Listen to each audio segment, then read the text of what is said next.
Assalamu alaikum. Very good evening. Thank you very much for joining our sessions. Today's session is related to International Financial Reporting Standard 2, Share-Based Payment. I would like to highlight certain points, certain matters which need to be taken care of while attending this session. Number one, have a notebook and pen ready, but do not try to write everything because these slides will be sent to you people by the ACCA, and a recording of this session will also be available after some days. Be attentive. So toffees and chocolates can help in this regard because so many concepts are tightly linked with each other. So a point may not be understandable if a related earlier concept is not appreciated. Members and other professionals sitting in groups should not start commenting until the session ends. Otherwise, this will impair the hearing of others in the group. And you can ask questions. We shall be communicating you people about the timings when you can ask your questions. We cannot answer all questions, but I will try to answer as many questions as possible. And then I shall try to cover this standard to greater extent, but may not be 100% because we have only 3 hours, and I will try to cover it practically, and sometimes it takes a little longer than when you discuss something purely in a theoretical manner. International Financial Reporting Standard, Share-Based Payment. See, entities often grant shares or share options to employees or other parties. Share plans and share option plans are a common feature of employee remuneration for directors, senior executives, and many other employees. Some entities issue share or share options to pay suppliers, such as suppliers of professional service. Until this IFRS was issued, there was no IFRS covering the recognition and measurement of these type of transactions. Concerns were raised about this gap in IFRS, given the increasing prevalence of share-based payment transactions in many countries. Share options are often granted to employees at an exercise price that is equal to or higher than the market price of the shares at the date the option is granted. Consequently, the options have no intrinsic value, and so no transaction is recorded in the financial statement. But this leads to an anomaly, because if a company pays its employee in cash, an expense is recognized in profit or loss. But if the payment is made in the share options, no expense is recognized. This was the anomaly. This was the reason that this standard was introduced. See, its basic principles are very simple. We shall be covering the concept like, number one,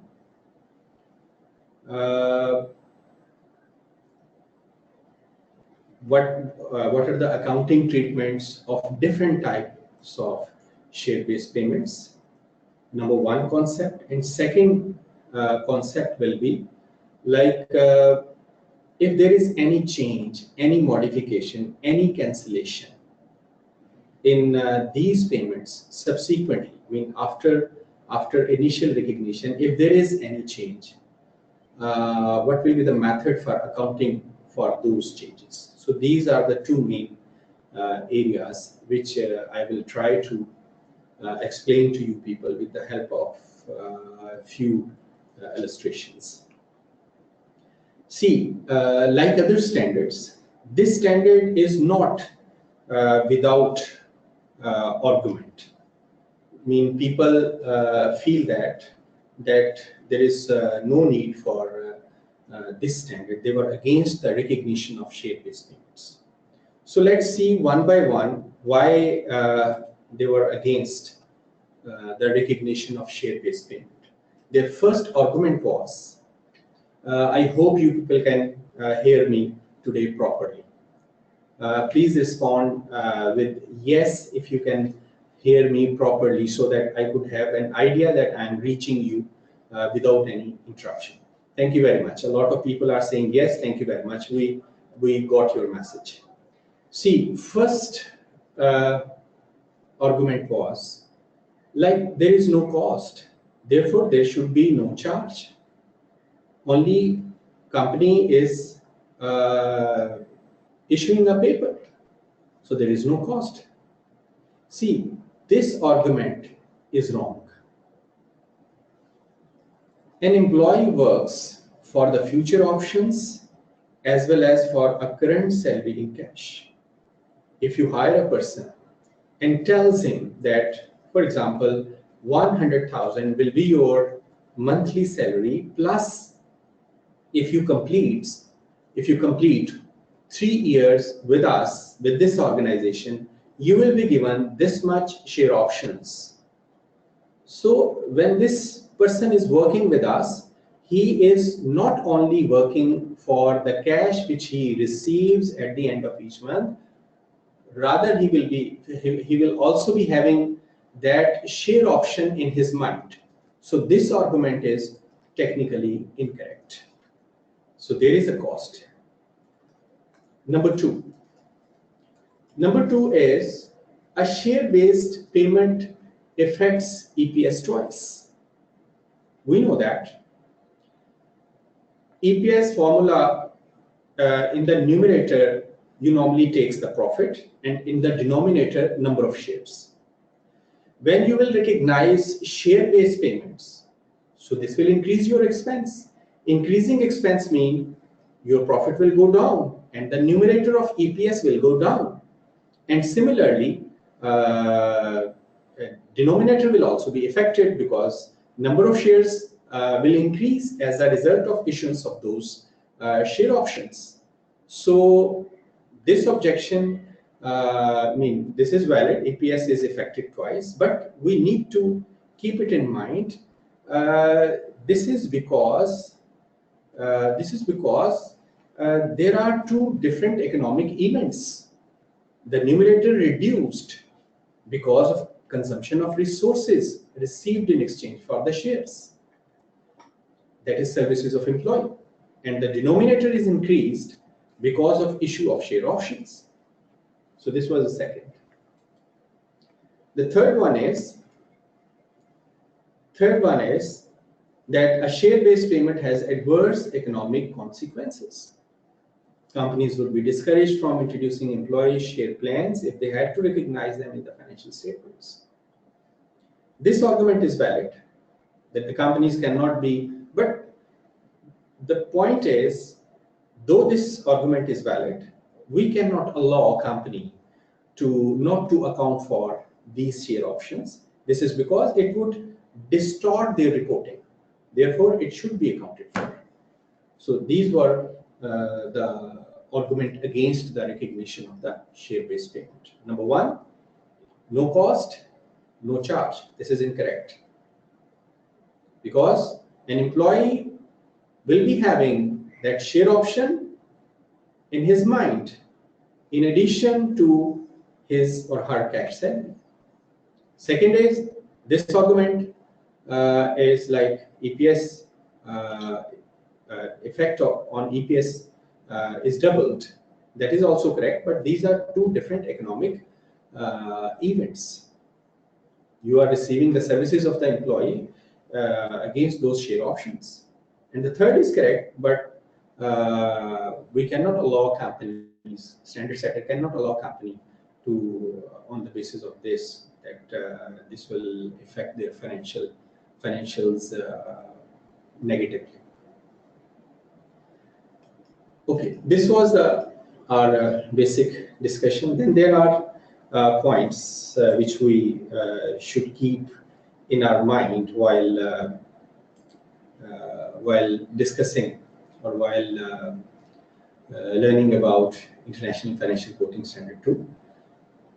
There are certain transactions which are not, which apparently seems within the scope of this standard, but in fact they are not in the scope of this standard. Other standards will be applicable to those transactions. The number one is transactions with employees and others in their capacity as a holder of equity instrument of that entity.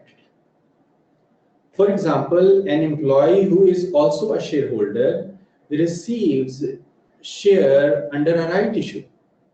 So he is receiving those shares in his capacity as a shareholder of that company. He is not receiving those shares in his capacity as an employee in compensation for the past, current, or the future services. So number one point is the transaction with employees and others in their capacity as a holder of equity instrument of the entity. This standard will not be applicable to this type of transactions. Second is the issue of equity instrument in exchange for control of another entity in a business combination. IFRS 2 is not applicable to the transaction in which the goods are acquired as part of net assets in a business combination. Therefore, equity instruments issued in a business combination in exchange for control of the acquiry are not within the scope of this IFRS. The contribution by an entity towards the formation of a joint venture and common control transaction is also not within the scope of IFRS 2. However, if the acquirer issues shares to employee in return for post-acquisition employee services, IFRS 2 applies. So normally in business combinations, sometimes we achieve this combination by the paper issue, by the issuance of the shares, though this is also an issuance of share and against which we receive the assets of the subsidiary, but this transaction is outside the scope of the IFRS 2. Then the third one is transactions within the scope of ISA 32 and IFRS 9. This means IFRS 2 is not applicable to the contracts to buy or sell non-financials items that may be settled in cash, other financial instruments, by exchanging financial instruments. Simply, something which is being covered by International Accounting Standard 32 and IFRS 9, IFRS 2 will not be applicable to those transactions. And the last one is transactions clearly for a purpose other than payment for goods or services supplied to that. Transactions clearly for a purpose other than the payment for goods or services supplied to that. Standard is also not applicable to this type of transactions. Then we shall be discussing at length three types of share-based payments. The first is equity settled share-based payments,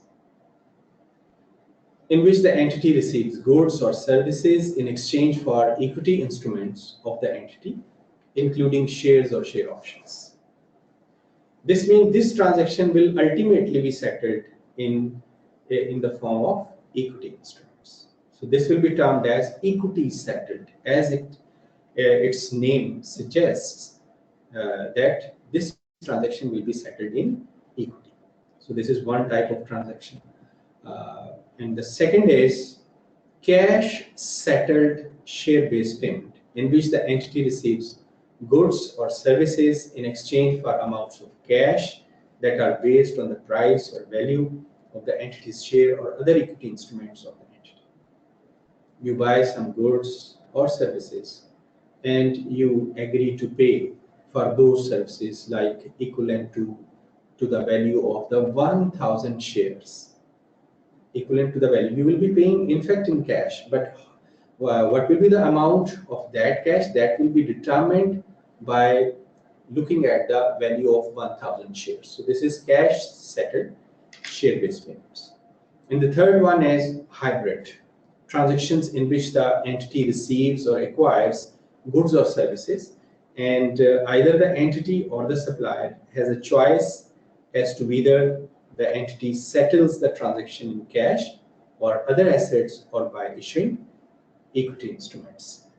If anybody has any question related to the material discussed so far, please feel free to ask. As Karmi asked, could you please elaborate point 4 again and the scope of this? Point 4 again, yes, Mr. Abbas, this is very important point. Like this point is IFRS 2 applies to those share-based payments which are made either against supply of goods or services. If you are issuing share or you are granting share options, and on the other hand there is no supply of goods or services, so this IFRS will not be applied to that service or goods. Otherwise, I hope it should be clear. How could entity receives goods from employee? Again, I'm asking. For employees, normally we shall be discussing about the services, because employees provide services to the organization. Goods is for like other suppliers. Supplier could be for services as well, for goods as well. An employee could be an employee as well as supplier as well. If he is supplier, so that employee is providing the goods as well. So in either case, whether the other party is employee or other than the employee, and you are issuing the share to that party, make sure that that is being issued either against the supply of goods or services. Wes, I hope it should be clear. Fasio Rahman asked, sir, can you kindly repeat cash settled equity based payment transactions most applicable on which industries? Cash settled share based payment transactions. Who is this gentleman? Fasio Rahman. Fasio Rahman. Any company can use this method to make payments. I mean, it is not something which is industry specific. Please, next. Hiram Shazadi asked, can you explain EPS point again? Yes. In case of EPS, let me go to that point. Yes. In case of EPS, what happened? Where is my pen?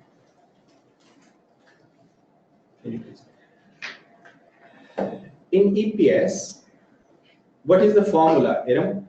The formula is profit in the numerator. Here the formula will be, let me use this.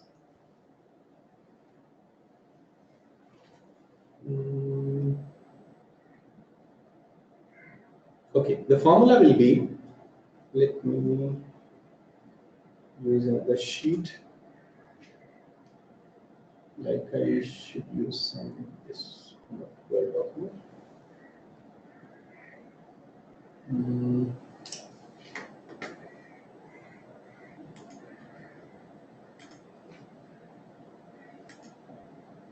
New sheet.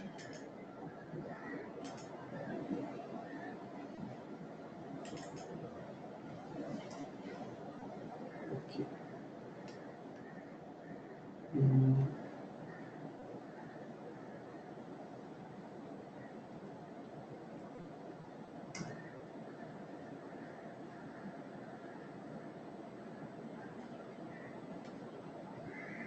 Okay, it should work, I suppose. Okay, by the time this board works, I'll try to explain it other way. Like in EPS, profit in the numerator and number of shares in the denominator. See, when you recognize share-based payment, this affects your profit negatively. So this means your EPS will go down.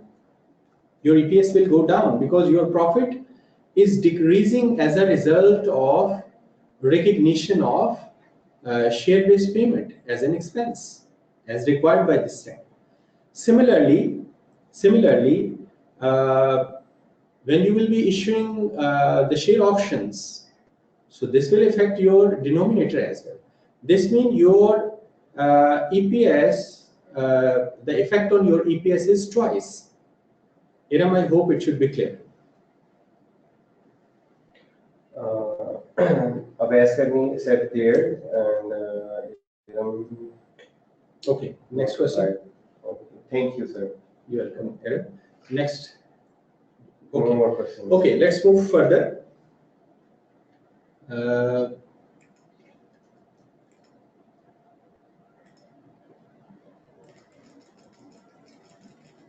Okay, first of all, before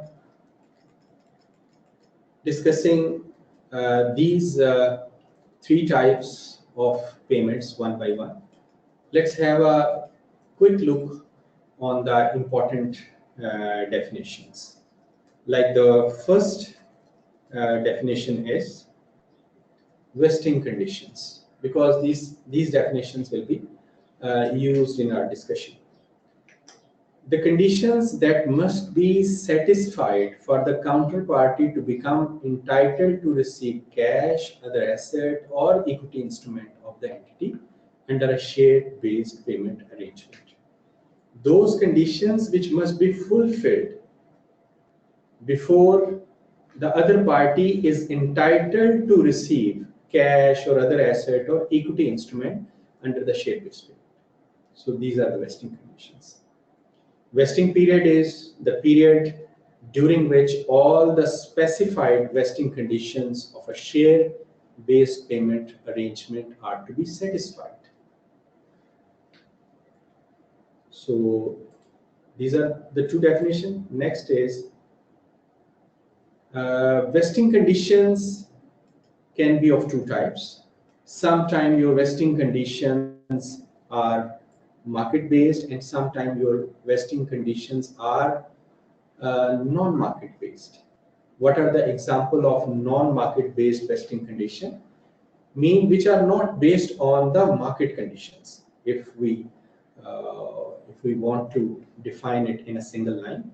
So what are the examples for this? Employee completing a minimum period of service. So you say to your employee, if you complete 4 year, 3 year, 5 year of your service with our organization, you will be entitled to this much number of share options or shares, something like this. So this is non-market based. Achievement of minimum sales or earning targets. Achievement of a specific increase or profit or earnings per share. Successful completion of flotation if a company is in the listing process, and you motivate your employees that like they will be given share options if they successfully complete this process, and then completion of a particular project. These are the examples of, in fact, non-market-based vesting conditions. Then there are market-based vesting conditions, mean these depends on the market fundamentals. Like, for example, a minimum increase in the share price of the entity, a minimum increase in the shareholder return, a specified target share price related to an index of the market prices. So these are the examples of market-based vesting conditions. Other definition is grant date. Grant date is in fact the date at which the entity and another party including an employee, agree to a share-based payment arrangement, being when the entity and the other party have a shared understanding of the terms and conditions of the arrangement. At grant date, the entity confers on the other party, the counterparty, the right to cash, other assets or equity instruments of the entity, provided the specified vesting conditions, if any, are met. If that agreement is subject to an approval process, for example, by shareholders, grant date is the date when that approval is obtained. Example is Jupiter Limited offered a right issue to employees in March 2026. The issue was subject to the approval of the shareholders.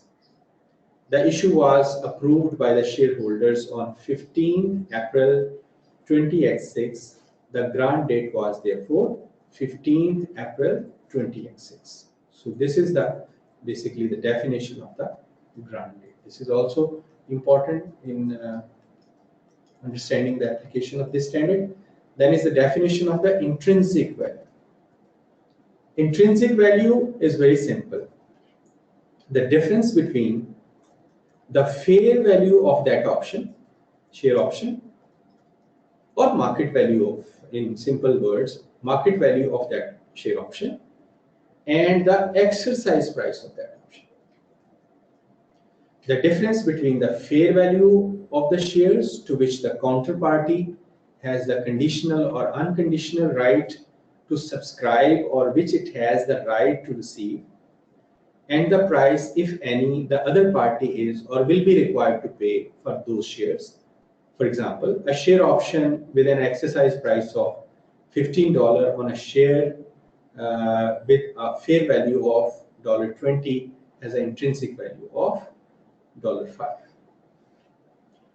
See, intrinsic value could be 0, but intrinsic value cannot be negative. You might have heard the term in the money, out of the money, at the money option. In fact, intrinsic value will only exist when your option is in the money. Mean the fair value of that option is higher than its exercise price.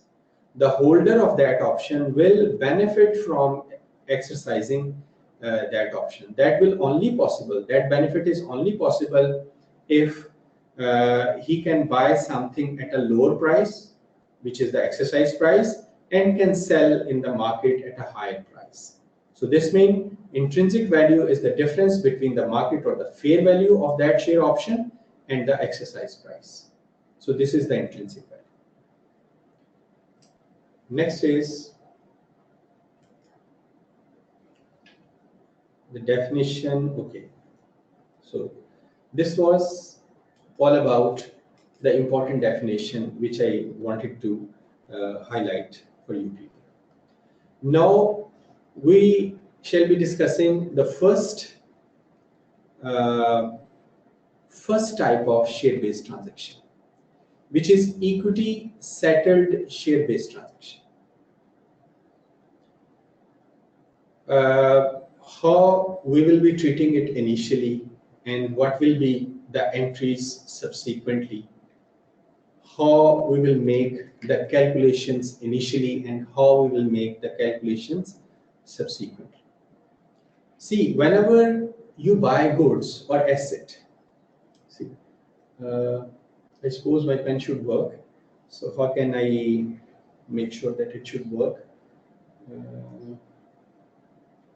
Do I try? Let me try something. It was working before the start of this session. Let me try, because this is very helpful. Anyway, what I can do, I can use this keyboard instead of this board for making you understand what I want to make you understand. Okay.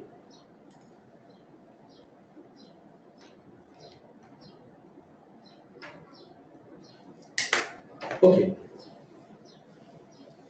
When we buy goods or services, what is the double entry? Very simple.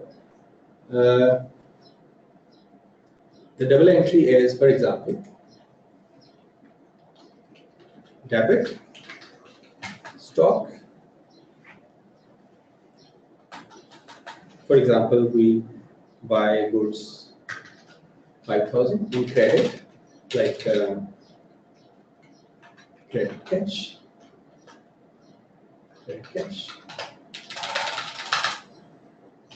5,000. Similarly, what will be the entry if you pay salary to your employee? So this will be like salary expense debit, like with they say 10,000, and credit cash or bank. Say cash 10,000. Very simple entry. If you buy an asset, asset will be debit and cash or bank will be credit. Same entry will be applied in equity settled share based payment. Debit will remain the same. By using those equity settled share based payment, either you will be buying goods or services. The party involved may be your employees or outsiders, means suppliers. So debit will remain the same. Debit will be either salary expense or the stock or like asset or goods. Debit will remain the same. Now, what about credit? If it is this much simple, so why we are studying IFRS 2? No, it is simple, but this does not mean like I'm trying to correlate with the basic concept, because all these standards are developed from a basic consistently applied framework. So debit will remain the same. Now, what about the credit? If you are paying cash, of course, cash will be credited. If you are like paying through bank will be credited. But if you are promising with them that, okay, we will issue you this much number of shares, so issuance of shares is neither cash nor bank. This is equity. So this means your equity will be credited. Equity reserve will be credited. So this is the simple entry for equity settled share based payment. I mean, for example, debit, whatever, like expense, salary expense, as I mentioned on the first two entries, salaries expense, or like stock, whatever you are receiving, these accounts will be debited. This is the same as we have seen in the first two entries. Now, what will be credited? Credit will be neither cash nor bank, and similarly, or liability, because we are promising with them that we will be issuing you the shares. So this will become equity, because this expense, this stock and this asset will be paid through the issuance of shares. So this will be the initial entry. This will be the initial entry. No question arises. I hope up till now it is clear. No question arises with what amount? Like in the first two examples, it's very simple. We know stock worth 5,000, salary expense 10,000. Here, when we talk about salary expense or stock, it has got worth, but standard has given some guidelines in this regard. Standard says, if we come back to our slide, standard says if the entry will be, like I have mentioned, this is the entry. Goods, services, expense, asset will be debit, equity credit. Now the question arises, how to measure the X? In case of parties other than employees, this X will be fair value of the goods or the services received. Meaning, like if you are buying stock against equity settled share-based payment, so there will be a fair value of that stock. If you are buying an asset against equity settled share-based payment, so there will be a fair value of those assets. So you will be debiting, mean X will be the fair value of that expense or asset or stock. Of course, the same amount will appear against the equity account. But the starting point is the fair value of the goods or the service or the asset. This is in case of parties other than employees. In case of employees, the starting point is equity. Because what is the worth of the services those employees? This can be subjective. Though subjectivity could be there in case of suppliers. But the level of subjectivity is higher in case of employees. So that's why standard recommended that the starting point for measurement of the amount should be the equity. You will be calculating the fair value of the equity instrument granted. This will become the X. The only difference is, in case of employee, at grant date, you will calculate the fair value of the equity instrument granted and credit this amount, the same amount will be debited.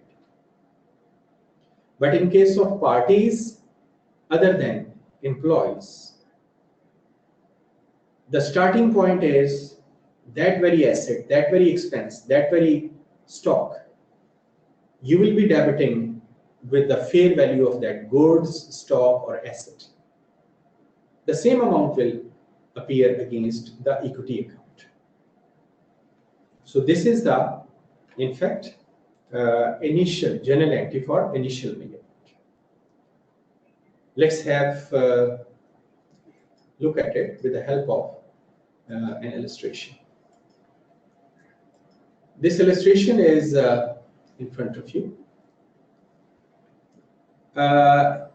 Here we shall apply this illustration to understand about the initial journal entries of equity settled share-based payment. On 1st January 2011, an entity grants 200 shares options to each of its 800 employees. Each grant is conditional upon the employee working for the entity until 31st December 2030, meaning 3 years. The fair value of each share option is ₹20. During 2011, 40 employees leave and the entity estimates that 20% of the employees will leave during the 3-year period. During 2012, a further 50 employees leave and the entity now estimates that 25% of its employees will leave during the 3-year period. During 2013, a further 20 employees leave. Note, face value of each share is ₹10 and the exercise price of each share option is ₹12. Calculate the remuneration expense that will be recognized in respect of the share-based payment transaction for each of the 3 years ended 31st December 2013. So there are 3 years, in fact. We shall start from 2011. 2011 will end on 31st December 2011. But this option will vest over a period of 3 years, 2011, 2012, 2013. First of all, we shall calculate the total remuneration expense. That will be calculated. Mr. Khayyam, can you please help me in looking at what is the problem with this pen, so that if we could resolve it. So this is good, because this pen is needed to illustrate certain things. I suppose it should work. Can you unplug and replug it? This may work.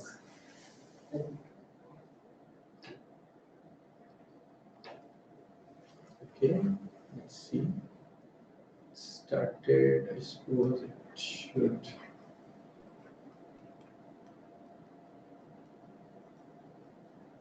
No, it is not working.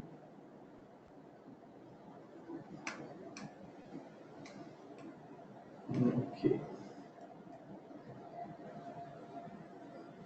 Okay, no problem. Okay, let's discuss the first thing. I will try to be as quick as possible in typing anyway. Okay, 2011. I suppose everybody can see this screen very clearly. 2011. Let me increase its font and make it bold. What will be the remuneration expense? The remuneration expense will be total remuneration expense.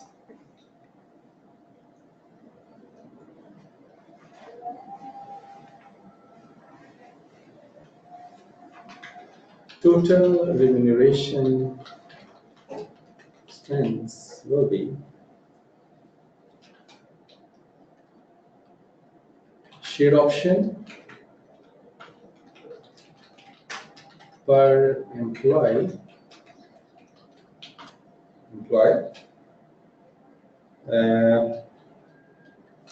into expected number of employee at the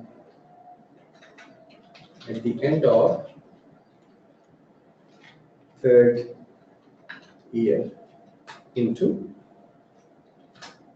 fair value of the share option at granted. Fair value is fair value of share option at granted. So there are in fact 3 elements: share option per employees, then expected number of employees which will remain there who are expected to be entitled to receive these share options. See, if we look at this formula in the context of the equity settled share based payment, I am assuming that subsequently there is no modification, there is no cancellation. So this will remain the same, constant. This is also constant, assuming subsequently there is no change.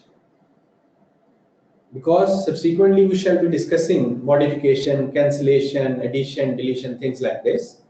We are assuming that that nothing will happen to this option subsequently. So what will be the how can we calculate the total remuneration expense? In total remuneration expense, these 2 things will remain constant. There will be a change in the expected number of employees at the end of year 3. You might have a different estimate at the end of 2011. You might have a different expectation at the end of 2012, and similarly at the end of 2013. But by the end of 2013, you will be having an actual picture as well. Likewise, if we look at our question, we can see that here,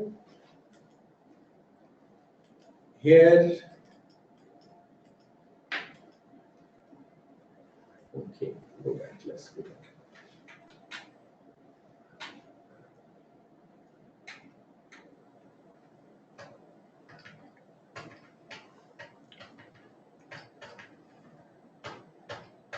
Here you can see that at the end of 2011, 40 employees actually left, but the entity estimates that 20% will leave in total. We have to be careful while looking at the situation. Theoretically, there could be a confusion, but because we are not discussing with reference to the question, we are discussing practically. In practice, like this type of contract are very clear. Does this 40 employees include in this 20%? So the contract will be very clear. Here in this question, 20% includes these 40 employees. It is not saying in addition to these 40 employees, the entity estimates that further 20% of the employee will leave. It is not like this. It is very straightforward. One, it is giving actual number of employees who left, and the second, it is giving a cumulative picture including this 40. So this is the picture at 2011. While making calculations of the remuneration expense in respect of this equity settled share-based payment, we shall be ignoring the information given about 2012 and 2013, because practically at the end of 2011, we shall not be having this information. So what will be the entry like if we come back to our calculation? We come back to our calculation. So this will be like here, sorry, here we have this one. Like here, share option per employee. How many share options per employee? 200 options per employee. I think I should increase its font size. Let's say I used it. 200 employees. Then multiply it with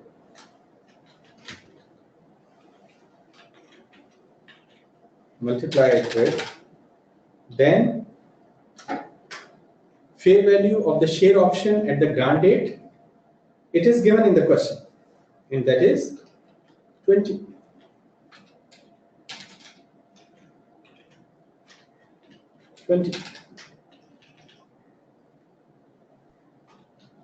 So these two figures are from the contract. Very clear. These two figures are from the contract. Now, at the end of 2011, we will look at the information about the estimation. Like the information says 20% employee will leave by the end of third year. So this means out of 800 employees, we shall be having only 640 employees who will be entitled to receive these share options. So this will give us, the figure will be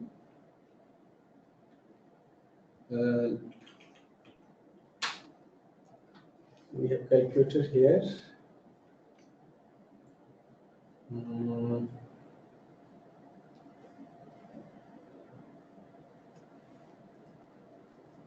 Okay, yes, we have calculator here. So this will give us 200 into 640 into 20. This will give us a figure 25 lakh 60,000. 25 lakh 60,000. 60,000. This will be the figure. Now, this figure is a cumulative figure, and this amount will vest over a period of 3 years. And at the end of first year, we shall be recognizing only 1/3 of this amount. So we shall be multiplying this amount with 1 divided by 3. We shall be multiplying to calculate the expense to be recognized for 2011. So the entry will be simple.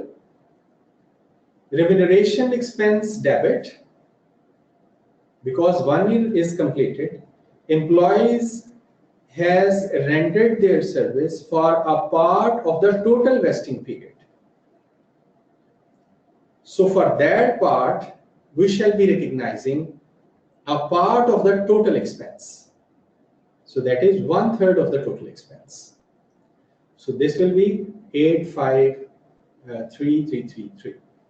853,333. So debit remuneration expense, credit equity reserve with the same amount. So this will be entry in 2011. Do we have any questions? So that before lots of questions are there. Please. Muhammad Suhail Ahmed asked, please explain disclosure requirements of IFRS 2 with examples. Muhammad Suhail, you are very right, but I would request that, because in this session we have limited time, so whatever we are discussing, so please ask a question with reference to that area. Of course, disclosures are there, but I'm afraid I'm not going to cover disclosures in this session.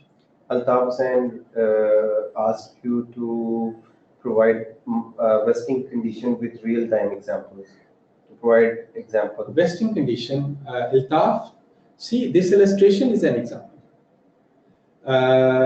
The vesting condition is the completion of 3-year period. So this is vesting condition, but this is non-market based, but it doesn't make any difference. But this is a vesting condition that the employee will have to complete 3 years. Altaf, I hope it should be clear. Rashid asked why intrinsic value could not be negative. Why? Rashid. Rashid, can you answer one question? I will be explaining according to that. If there is an option, like you have an option to buy dollar at rupees 110. Rashid, are you with me? If you have an option to buy dollar at rupees 110, and in the market the dollar is being traded at rupees 120, will you exercise your option, Mr. Rashid? Mr. Rashid, will you exercise your option? He is not responding. Rashid, are we still connected with each other? Said yes. Yes. Why? Because you will be making 10 rupees. So this 10 rupees is in fact intrinsic value. The profit which you will be making by immediately exercising your option. But what if the dollar price in the open market is only rupees 104? Will you be exercising your option? The answer is no, because it has got no intrinsic value. So intrinsic value cannot be negative. Intrinsic value either is 0 or positive. Rashid, I hope it should be clear. Awais Karni asked, with the exception to shares and cash, could asset be exchanged against services goods received? Yes, it can be. It can be, but this standard will not be applied to those transactions. Next. So can I ask, with regards to grant date, offering of right shares is not outside the scope of IFRS 2? What is that name? Sukena. Sukana, you are right. It is outside the scope because right issue is in fact the issuance of shares to the shareholders in their capacity as a shareholders. As Karni asked, there is a confusion. If you buy goods and settle this through equity instrument, does this falls under the standard of financial instrument or share-based payment? Who is this gentleman? Avais Karni. Avais, if you buy stock, I give you the example of futures. If you enter into a future and the ultimate objective is to hedge your manufacturing cost, this means you will be settling this contract net cash. You are not in fact interested in the goods. And we have seen in the scope, point number 4, that if you are not receiving services or goods, the issuance of share will not be treated under IFRS 2. Or to make it more simple, you will be applying IFRS 9 when those goods, when you are hedging those goods, in fact. Only then you will be applying the hedge accounting on things like this. IFRS 2 will not be applicable to that. I suppose it should be clear. Or if you have any other aspect which you want to specifically discuss, that is anything. Next. Mohammed Asad Siddiqui said, you earlier said that in a rights issue, even for employees, IFRS 2 won't apply, as the employees are receiving shares in a capacity of shareholders. Yes. But later in one of the example of some Jupiter company, there is the same question of rights issue in employees capacity. But there you applied IFRS 2 principle. This is indeed quite okay. Okay, let me go back to our example. Then this will this can give us a better idea. In Jupiter example, see. Okay, let me go back to where is that example. I suppose it should be here. Yes, is this the example? Who is this gentleman? Asad Siddiqui. Asad, see, this example was used to just illustrate the concept of grant date and nothing else. This does not mean that this example or this issuance of shares will be treated under IFRS 2. This example is only used to illustrate the concept of grant date and nothing else. You are very right. There is no conflict, but this example just needs this explanation. Then here we are not applying IFRS 2. This is only for the explanation of grant date concept. I hope it should be clear. Yes, I think should be clear to Asad, but he's not replying. Asad, can you tell us? Yes, he said. Okay, thank you. Okay, next. Next, Miss Sukena asked another question. How fair value of share option at 1st January 2011 can remain constant? It may change by the end of 31st December 2013. Sukena, you are right, but this is required by the standard that we shall be applying the fair value of the share options, which is prevailing at the date of inception of this contract. Then this will remain the constant. This will not change. This is something required by the standard. Next. Why using fair value instead of par value? Par value. Par value is par value in fact does not reflect the true worth of the instrument. So that's why standard requires the usage of the fair value. And usage of fair value is also being encouraged in other cases as well. That's why a separate standard has been introduced in relation to this concept. Kunal Rupani asks, is there a time period as per standard to report disclosure for share-based payments? Time period. See, whenever you are making your financial statements, so if there is any share-based payment, of course you will have to account for those items.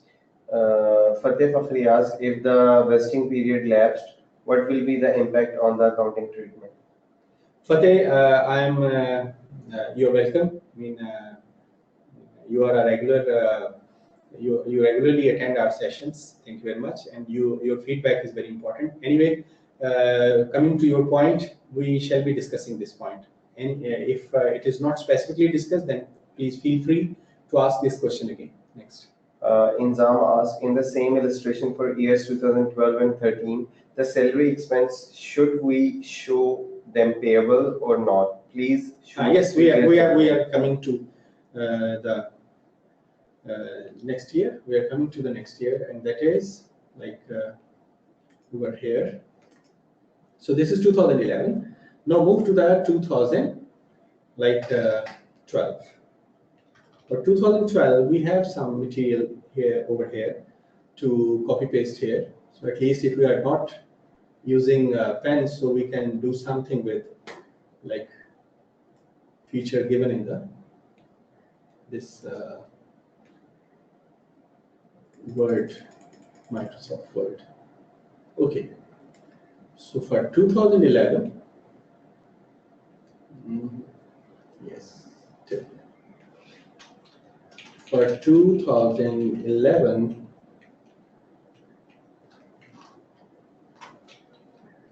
we shall be calculating the remuneration expense again, keeping in view the expected number of employees. Again, I mentioned with red color those items which will not change, like share option per employee will not change, and the fair value of share option at grant date will not change as required. I mean, at least the third one is required by the standard.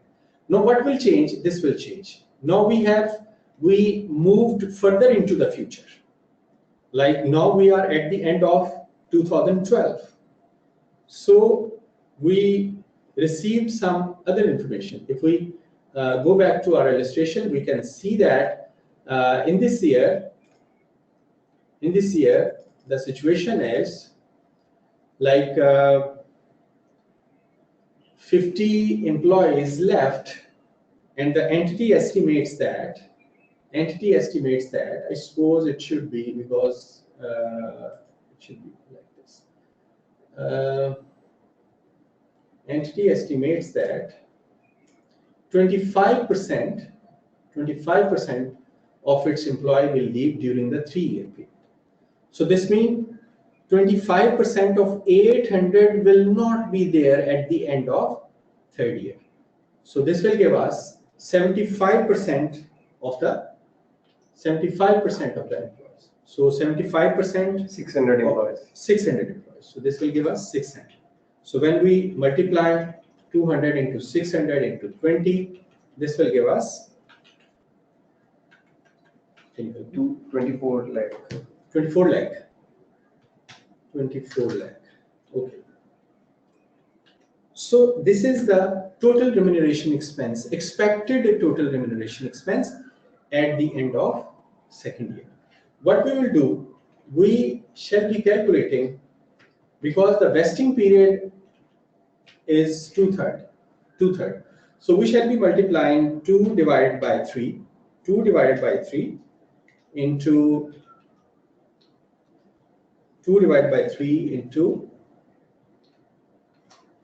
1,600,000. This will give us how much? 1,600,000. 1,600,000. So this is the amount. This is the total amount which should have been recognized till 31st December 2012. Out of this amount, we have already recognized in 2011 double eight. We have already recognized 853333. So the amount which should be recognized will be 16 minus 853. This will be the amount which will be recognized in year 2, and that is 747. This will be this amount. This is the amount which will be recognized as a remuneration expense in 2012. Do we have any question about 2012? Muzammil Sultan asked 14 plus left also during 2011. Why it is not included in your calculation? Muzammil, actually every year we shall be recalculating the total remuneration expense, and our previous total recalculation will be irrelevant. We used that total remuneration expense just to calculate the expense for that particular year, and we recognized only that particular amount, 853,333 in year 1. So far as the rest of the amount is concerned, we have not treated this amount. So that's why in second year we recalculated the total remuneration expense. But now 2 years has elapsed, so we calculated the total expense for 2 years, and then we know that we have already recognized for the first year the expense, and now we can calculate the amount to be recognized as expense in the second year. I hope it should be clear. Altaf Hussain asked, on which date we will record the entry in 2011? Either it is 1st of January or 31st? At the end, because by the end of the year, your employees has rendered those services which entitled them for this benefit. At the start of the year, they have not rendered the services. So once they have rendered the services for that particular year, only then they are entitled, and only then you can pass that entry. Before that, you cannot. Hamad Ahmad is looking for treatment or expense required for those employees who are leaving in 2011. Nothing, because as we discussed, we are only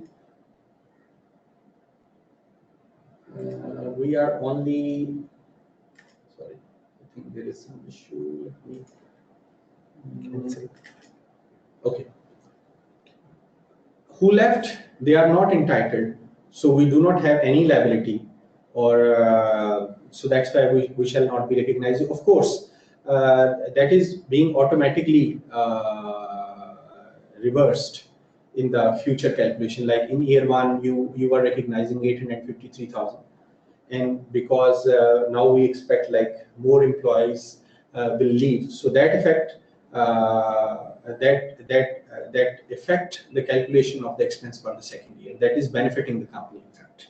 So you and reduction in the expense is showing this effect, in fact.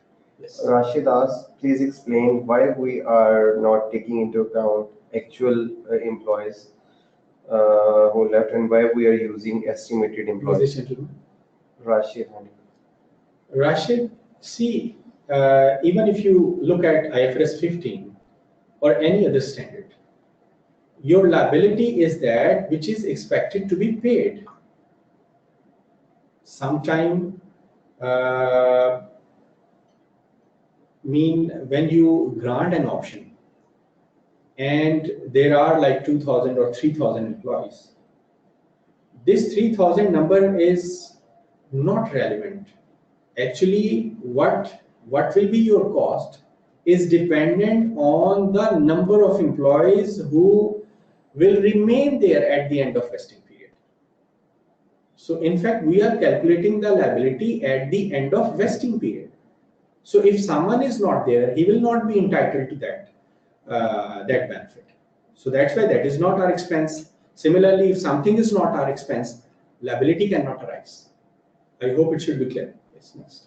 Muhammad Nan asked how the estimate is made in real world.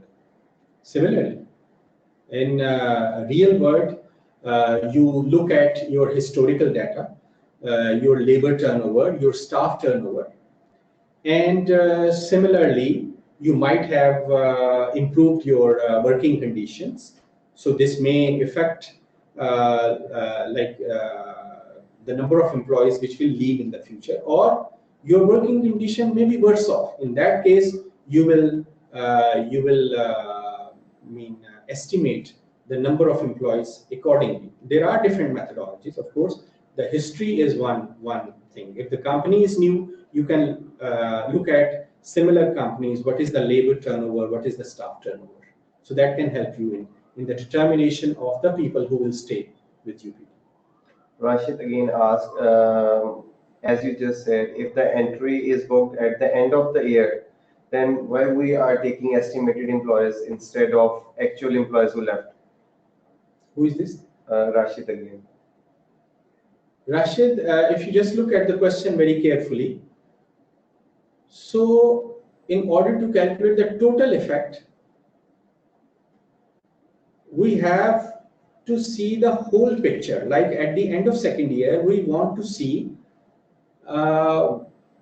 what will be the total number who will remain with us. I think that we should move next.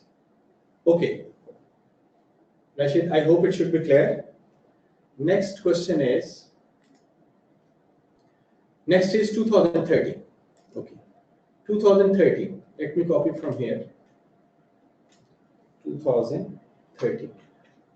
Rashid, here in 2013, you can see that now we are exactly at the end of the vesting period. We are exactly at the end of the vesting period. Here we have the real picture. Here we know the exact number of employees who are in fact entitled at this point in time.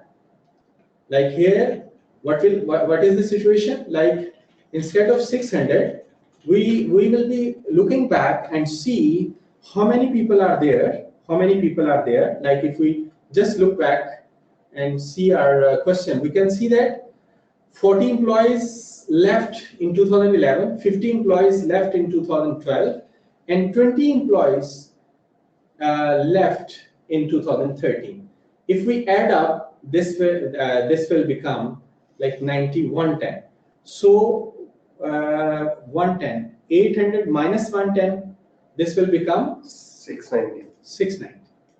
So this means this is the new situation.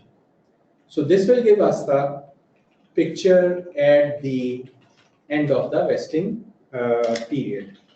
So I shall be recalculating it, and this will give me 27 lakh 60,000. 27 lakh 60,000. 60,000. So I want to expense out. I want to know how much. This is the total remuneration expense, revised estimated remuneration expense. I have already recognized 853,000 in 2011, 746,667 in 2012, and I want to determine how much need to be expensed out in 2030.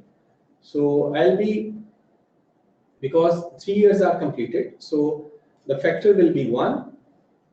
This will become 1. And I shall be multiplying 7, 6, and this will give us this. Okay, this amount is already there. I'll be reducing it with the above two amounts: 853,303 minus 746,667. So this will give me the 11 lakh 60,000. 11 lakh 60,000. 11 lakh 60,000. So this is the amount which is the remuneration expense for, let me erase this so that it should not create confusion. So this is the amount which will be recognized as a remuneration expense in 2030. This is the amount.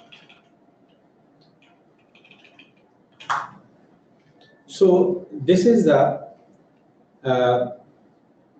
accounting for equity settled share-based payment. This is not the end. We are going to discuss other aspect of equity settled share-based payment as well. So this means simply your expense, your stock, your like asset will be debited as any other transaction, as when we buy an asset or stock, or we receive services. That asset will be debited, that expense or stock will be debited. Credit will be, in case of equity settled share-based payment, equity reserve.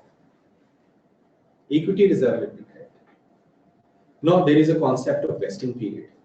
Like, fine, we agreed with our employees, like they will be given share options, for example. So what are the other conditions?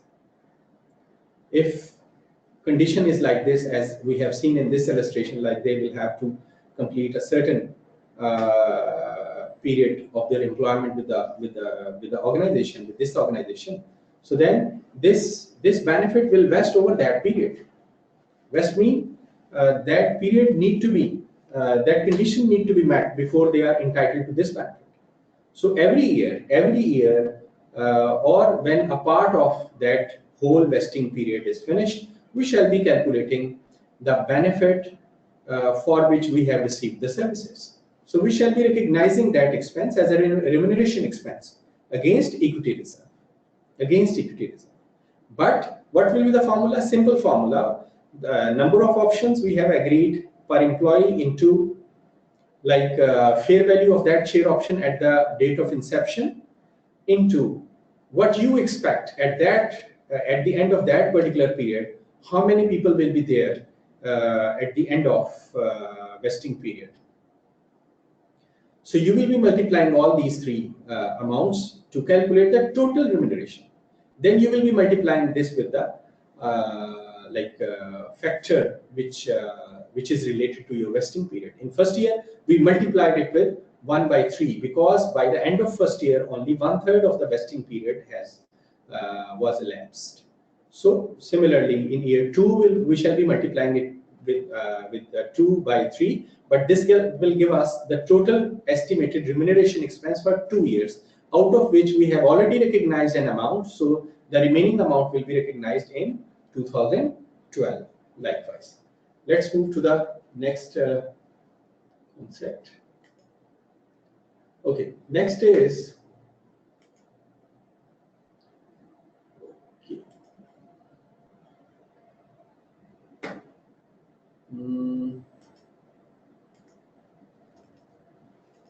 this was the illustration which we have just discussed.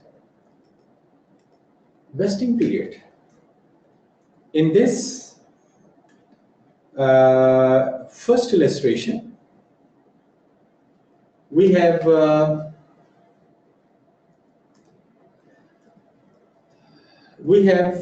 seen that vesting period was fixed, that is 3 years. But the vesting conditions could be such that your vesting period is variable. In that case, what will be the approach? See, an entity needs to estimate at grant date the expected vesting period over which the charge should be spread.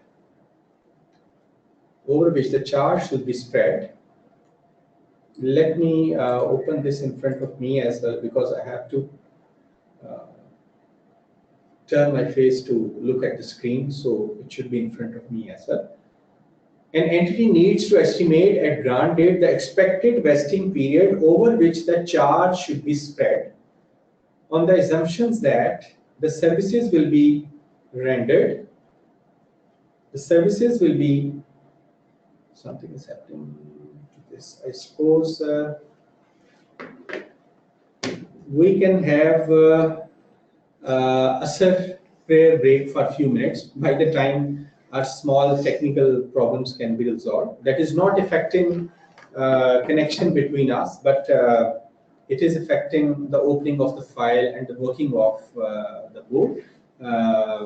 You can say your prayer. I'm going to say my prayer. So, Khayyam, can you please look into this matter? Thank you.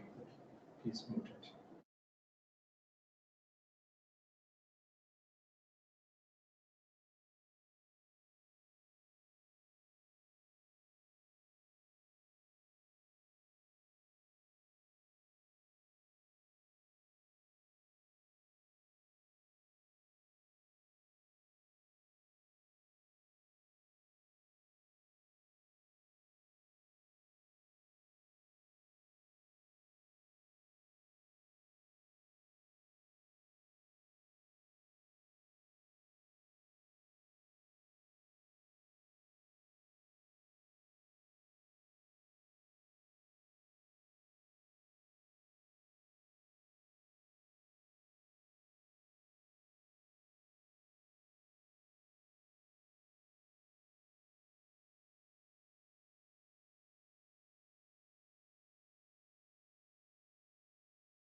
Okay, ji, welcome back.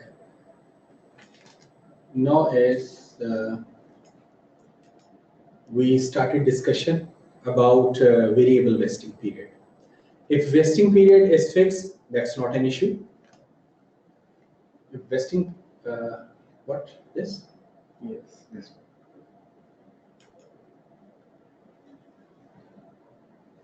Okay.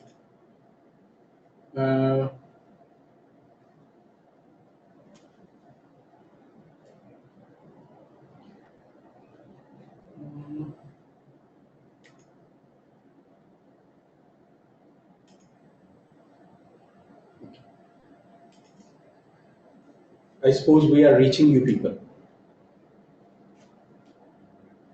If vesting period is fixed, the treatment is straightforward. But if vesting period is variable, our approach will be an estimate at the grant date the expected vesting period over which the charge should be spread on the assumption that services will be rendered by employees over this vesting period in exchange for the equity instruments. This means entity will also estimate the expected vesting period if it is variable. And based on that expectation, entity will start recognizing the expense over that expected vesting period. If the vesting period turns out to be shorter than the estimated, for example, you estimated like your vesting period will be like 4 years, but in fact it turned out to be 3 years. What is vesting period? In fact, this is the period over which vesting conditions will meet.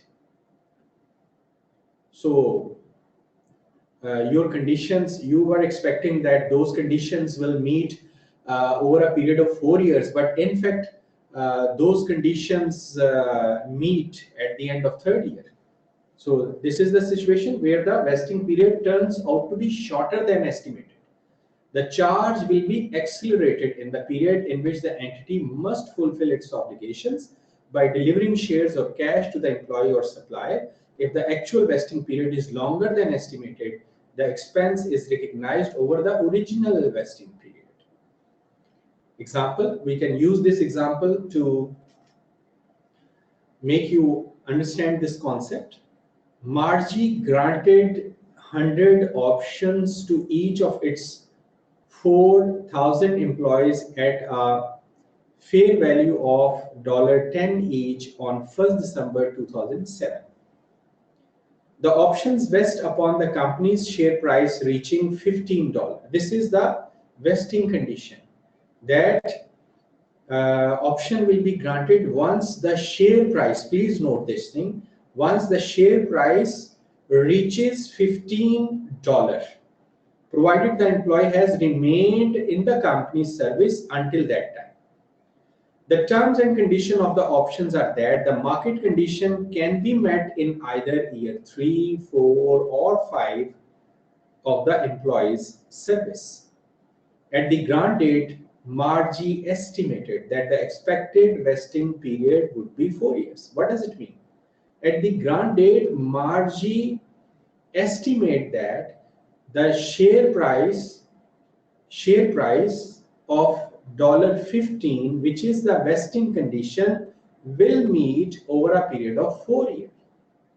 But in fact, what happened, which is consistent with the assumption used in estimating the fair value of the option granted. The company's share price reached $15 on 30th November 2010, when it was granted on 1st December 2007. The first year is 30th November 2008, year 1, 30th November 2009, year 2, 30th November 2010, this is third year.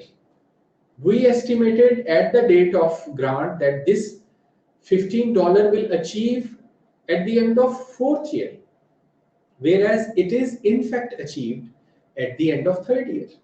Now what will happen? At the end of first year, if we just calculate the total remuneration expense, it will become like 1,000 option, 100 options, the same formula, number of options, which is 100, into 4,000 into like 4,000 employees. If we assume that all will stay, into here we are assuming all will stay, into fair value at the date of inception.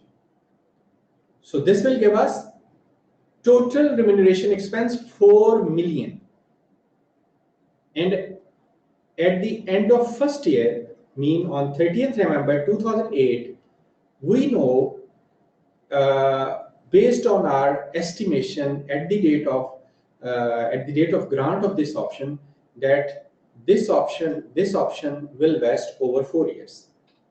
So this means 4 divided by 4 multiplied by 1 by 4, because at the end of first year only 1 year is completed out of the total vesting period. So the factor which will be multiplied to the 4 million is 1 by 4. So this will give us 1 million remuneration expense charge for first year. The same expense will be for second year. Now in third year, what happened? Vesting conditions meet. $15 share price is there.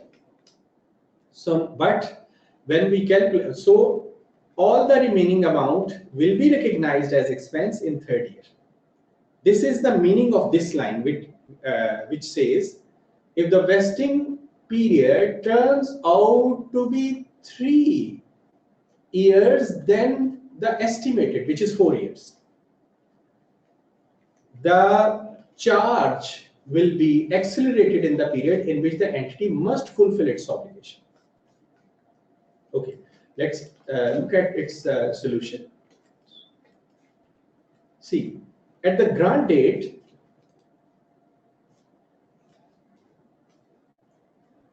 at the grant date, 1st December 2007, Margie expects the market condition to be met in 2011. Estimated vesting period 4 years.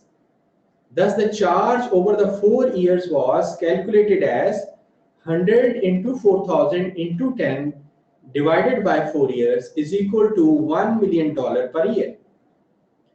The market condition was actually met a year early on 30th November 2010. The expense therefore needs to be accelerated and charged in the year ended 30th November 2010. The charge for the year is calculated as follows. Total charge 4 less already charged in 2 years to 30th November 2009, 1 million into 2, charge in the year ended 30th November 2010, that is 2. Instead of 1, we have charged whatever is the remaining amount related to this benefit, this charge. Okay, now move further.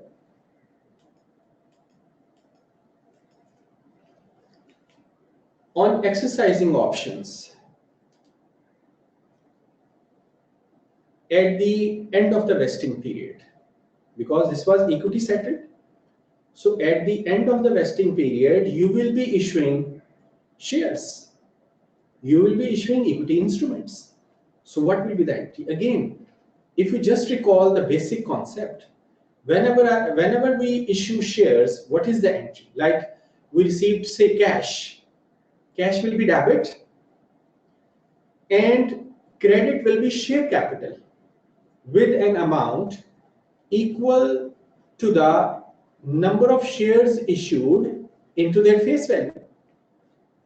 Any surplus will be recognized in the share premium account. This is the basic concept which we know from our earlier studies. The same concept will apply over here.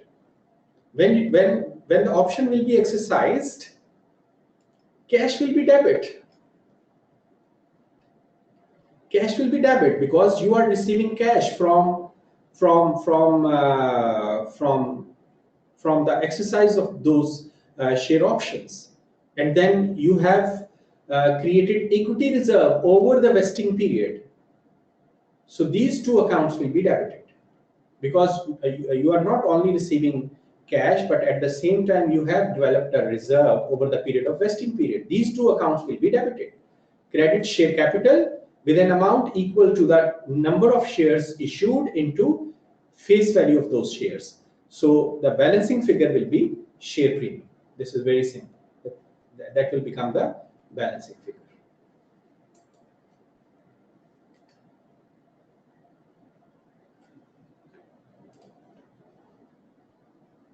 Okay. And no adjustment of the recognized equity element after vesting date. If like something to which right is lost, like having recognized goods or services received in accordance with the standard and a corresponding increase in equity, the entity shall make no subsequent adjustment to the total equity after vesting date. For example, the entity shall not subsequently reverse the amount recognized for services received from an employee if the vested equity instruments are not later forfeited sorry, or in the case of share options, the options are not exercised. However, this requirement does not preclude the entity from recognizing a transfer with an equity, that is a transfer from one component of equity to another. What is this situation? If I discuss in other words, this will be like vesting conditions are met, vesting period is over, but nobody exercises those options. So we know that equity reserve is there related to these options. The entry which we discussed in the last slide is only will only be made if those options are exercised. But what if after vesting period options are not exercised? So the amount lying in the equity reserve will remain there. What maximum you can do, entity can transfer it within the equity. Like if laws of your country allow you to transfer it to the other component of equity, you can do that. Otherwise, you will do nothing with this amount. So no adjustment of the recognized equity element after vesting date. No, this was to greater extent the material related to the equity settled. Of course, we shall be revisiting it when we will be discussing hybrid share-based payments. But now we move to the cash settled share-based payments. Cash settled share-based payment. Do you want to take questions? Yes, please. Rashid Hanif asked, in case of variable vesting periods, don't you think there is an overstatement or understatement of expenses? In case of? In case of variable vesting periods, there could be overstatement or understatement of expenses. No, it's not a matter of under or overstatement, because you are recognizing your expense, your initial estimate. If there is any change, standard allows you to account for that change. So this will definitely affect your expense. But that expense is being affected due to the change in the conditions, vesting conditions. Yes. Adil Nasir and Madiha asked that as we were discussing equity settled transactions, why we have debited cash? Why we have debited cash? Where we debited cash? We debited cash when we were discussing the entry for the we have debited the cash and then credited the equity and then the remaining amount. We debited the expense or stock or asset. Akila, can you specify? Madiha. Sorry, Madiha. Can you please clarify your question? Because we have not credited the cash. Sorry, in the last entry. Yes. Okay, Madiha, you are talking about, in fact, this entry. Madiha, when option is exercised, so there is an exercise price. If you look at the illustration, you will find that I suppose illustration is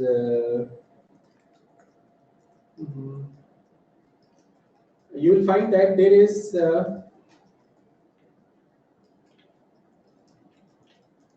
yes, in this illustration you can see that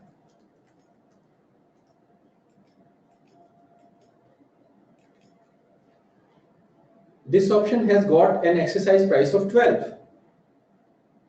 So whosoever is exercising this option will be paying to the company 12 rupees per share. So this is the cash in addition to the equity reserve which you built up over the period, over the vesting period. I suppose it should be clear. As Adil has asked the similar question, he is asking now, if we have delivered goods in exchange for equity shares, then why cash is debited? Same entry. See, this is the situation of the share options. We have granted the share options against the services of employees, not goods. Akhil, I hope it should be clear. Adil, I hope it should be clear. Madhya said yes, sir. Now I get the point. Okay. And Adil is, I think, writing to you. Okay. Not answered yet. Adil, no. Adil, what was his question? His question was that if we delivered goods in exchange for equity shares, then why cash is debited? Adil, if we delivered goods, in exchange for equity instruments, then the entry will be, please note, debit equity reserve account, credit share capital and share premium. Cash will not be there. I hope it should be clear. Okay, what about the employees who are entering their services, then why they are accounting for cash? This cash requirement is in addition to the rendering of services. If the fair value of share by that time goes down and exercise that was agreed was higher, what will happen in this case, Rashid? Rashid, then these options will not be exercised and this will lapse. Now the next question is, what will happen to the equity reserve already lying in our account? So that will remain there. That will remain there. No adjustment will be made to that, except, as I explained earlier, you can transfer this equity reserve to another component of the equity, but that will remain there. Nothing, no adjustment will be made to this equity reserve. In that case, in the situation which you have just mentioned. Rashid, I hope it should be clear. Atif said, do we have to consider the present value factor in share-based payments? Share-based payment is basically incorporated into the determination of the fair value. You know that different models like Black School model and other valuation models are available for the calculation of the fair value. Time factor is taken into account while calculating the fair value. That factor is already there. You need not to separately calculate it. Of course, if you are determining the fair value, that factor will be there. That factor need to be considered. No more questions. Okay. Now move further. Now the cash settled share-based payment. The amount will not be paid by issuing shares. The amount will be paid by transfer of cash or other assets. Examples: share appreciation rights, right to shares that are redeemable. The amount of the transaction to be paid for will be based on the value of the entity's shares, but will not be paid by issuing shares. Examples of this type of transaction include, as I have mentioned, share appreciation rights granted to employees. The employees become entitled to a future cash payment rather than an equity instrument based on the increase in the entity's share price from a specified level over a specified period of time. Or an entity might grant to its employees a right to receive a future cash payment by granting to them a right to shares that are redeemable. Let's have a look at an example. These are the examples. Okay, initial measurement, the same concept. Initial measurement, the same concept. As we discussed earlier, whenever you buy something, goods, or you ask someone to render services for you, expense, and similarly asset, that particular expense, asset, or stock will be debited. Now here, at the end of the day, you will be settling it in cash or other asset, not in equity instrument. So credit will be the liability. If we just recall, the initial entry which we made in equity settled, the first difference is the credit. There we were crediting the equity reserve. Here we are crediting the liability, because this transaction will either be settled in cash or other asset. So this is our liability. Now the next question is,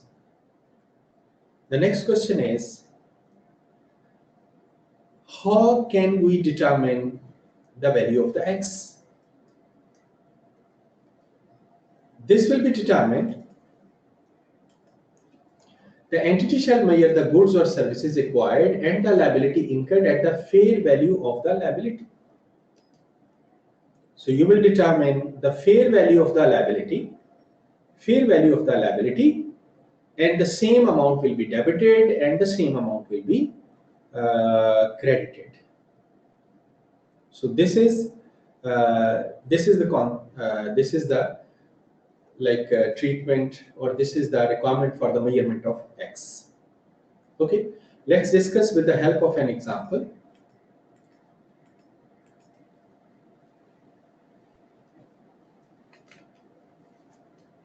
The example is, A Limited purchased raw material from B Limited, on 20th January 2012. The amount to be paid in 31st December 2014 was determined as the value of 2,500 shares of A Limited. The amount will be paid in cash on 31st December 2014. But how much?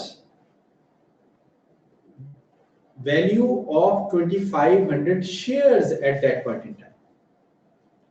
Mean on 31st December, share price of this company will be multiplied with the 2,500 shares in order to determine the amount to be paid. So this is cash settled. This is being settled ultimately in cash. But why share-based payment? Because how much cash is dependent on the value of the shares and value of the 2,500 shares. On 20th January 2012, the entry will be very simple. You will be multiplying 400. You will be multiplying 400 with 2,500. So 1 million will be recognized on 20th January 2012. Mean stock debit with 1 million and liability credit with 1 million. On 31st December 2012, share price is reduced by 20. This means your liability is reduced. Initially, your liability was calculated on the price of 400. Now this price has changed. So your now what will be the effect? This 20 rupees per share mean you will be multiplying 2500 shares with this reduction. This will give you 50,000. Your liability will be reduced by this 50,000. On 31st December 2012, your entry will be debit liability by 50,000 and credit profit and loss account 50,000. Mean at the end of 31st December 2012, your liability is now 950,000. Please keep it in mind. Your liability is now 950,000 due to the change in the fair value.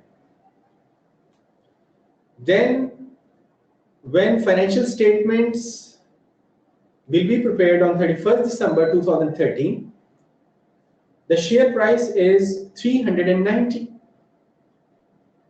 which is increased from 380 by rupees 10. So this will increase your liability because your liability is based on this value and this value is increasing, and this value is increasing by rupees 10. So your liability will increase by 25,000. Rupees 10 into 2500. Your liability will increase and you will pass an entry at this date because your liability is increasing. You will be crediting the liability by 25,000 and debiting, of course, profit and loss account. Second effect will go to the profit and loss account after initial measurement. So this will give the now your liability at the end of 31st December 2013 will become, I suppose, 975. Like if we just multiply, we can check it like 390 into 2500. This will give us, yes, 975,000 at the end of 31st December 2013. Now on 31st December 2014, you actually paid this money based on 385. Now remember, before this payment, what is our liability? Liability is 975,000. You paid as per the fair value at the date of payment. So you are required to pay 962,500. You paid this amount, but in fact liability is higher than this. This difference will again go to the profit and loss account. So this is cash settled share-based payment. Here you can see that another difference. The first difference is in equity settled, we are crediting equity reserve. In cash settled, we are crediting liability. This is the first difference. Second is, in equity settled, fair value will not change for the purpose of the subsequent calculations of the remuneration expense or the equity reserve. But in case of cash settled share-based payment, whenever you want to calculate your liability, you will be using the fair value at that particular date. So their fair value is fixed in equity settled share-based payment. In cash settled share-based payment, this will change. This will be the fair value of that particular date will be used. So next is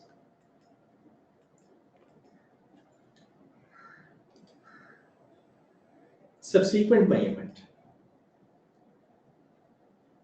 We have already done this, like remeasure the fair value of the liability at each reporting date. Like on 31st December 2012, I suppose, we recalculated it using the fair value, which was 380 at that date. Until that, and then again we used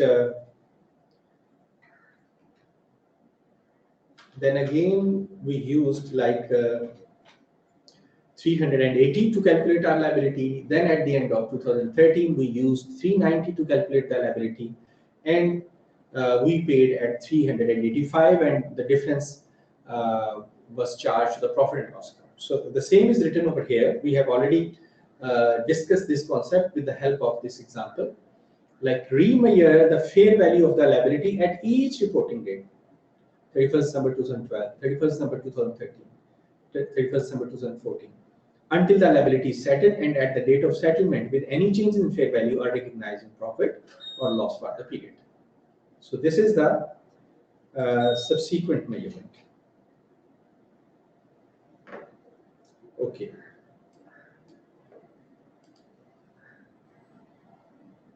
Okay, now come to the illustration number 5.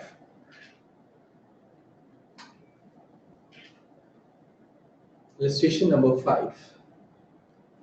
Here we have, I suppose, illustration number 5.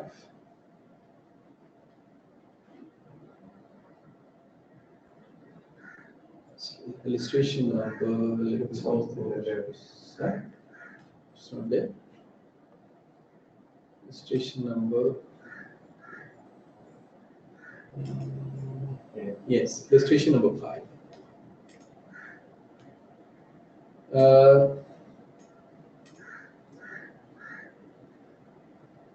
M Limited grants 300 share appreciation rights. Let me open it here. Illustration number 5. So that I should have in front of me illustration number 2. Illustration number 5. Illustration number 5. Yes. Should be in front of me. Okay, M Limited grants 300 share appreciation rights payable in cash on 1st January 2011 to its 1,000 employees on the condition that the employees continue to work with the entity for the next 3 years. The employees can exercise their rights over the next 3 years. Following information is available. Year ending on 31st December 2011, employees actually left 70. Estimated additional employees leaving 120. Then on 31st December 2012, during this year, 80 employees left. And at the end of that year, it is estimated that further 50 employees will leave. And then in 2013, 100 employees actually left. On 31st December 2013, 200 employees exercised their rights. Another 280 exercised their rights on 31st December 2014, and the remaining 270 employees exercised their rights at the end of 2015.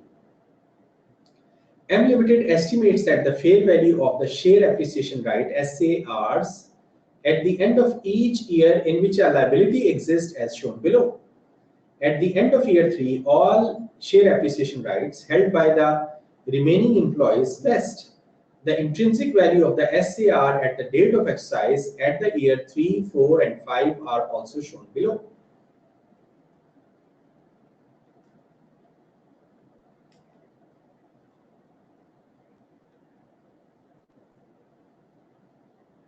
So these are the fair values and intrinsic value.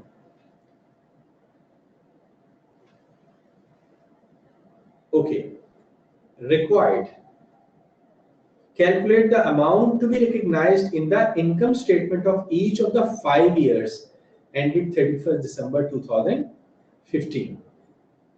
And calculate the liability to be recognized in the statement of financial position at 31st December for each of the 5 years. See, the same approach. See, there are 300 appreciation right SARs for each employee. This will remain the same as per the given scenario. Then there are 1,000 employees. This figure may change. We need to re-estimate it at the end of each accounting period. But 300 will remain the same. Then fair value of these SRA, SAR will also change.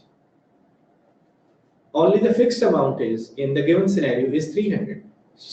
Number of share appreciation rights.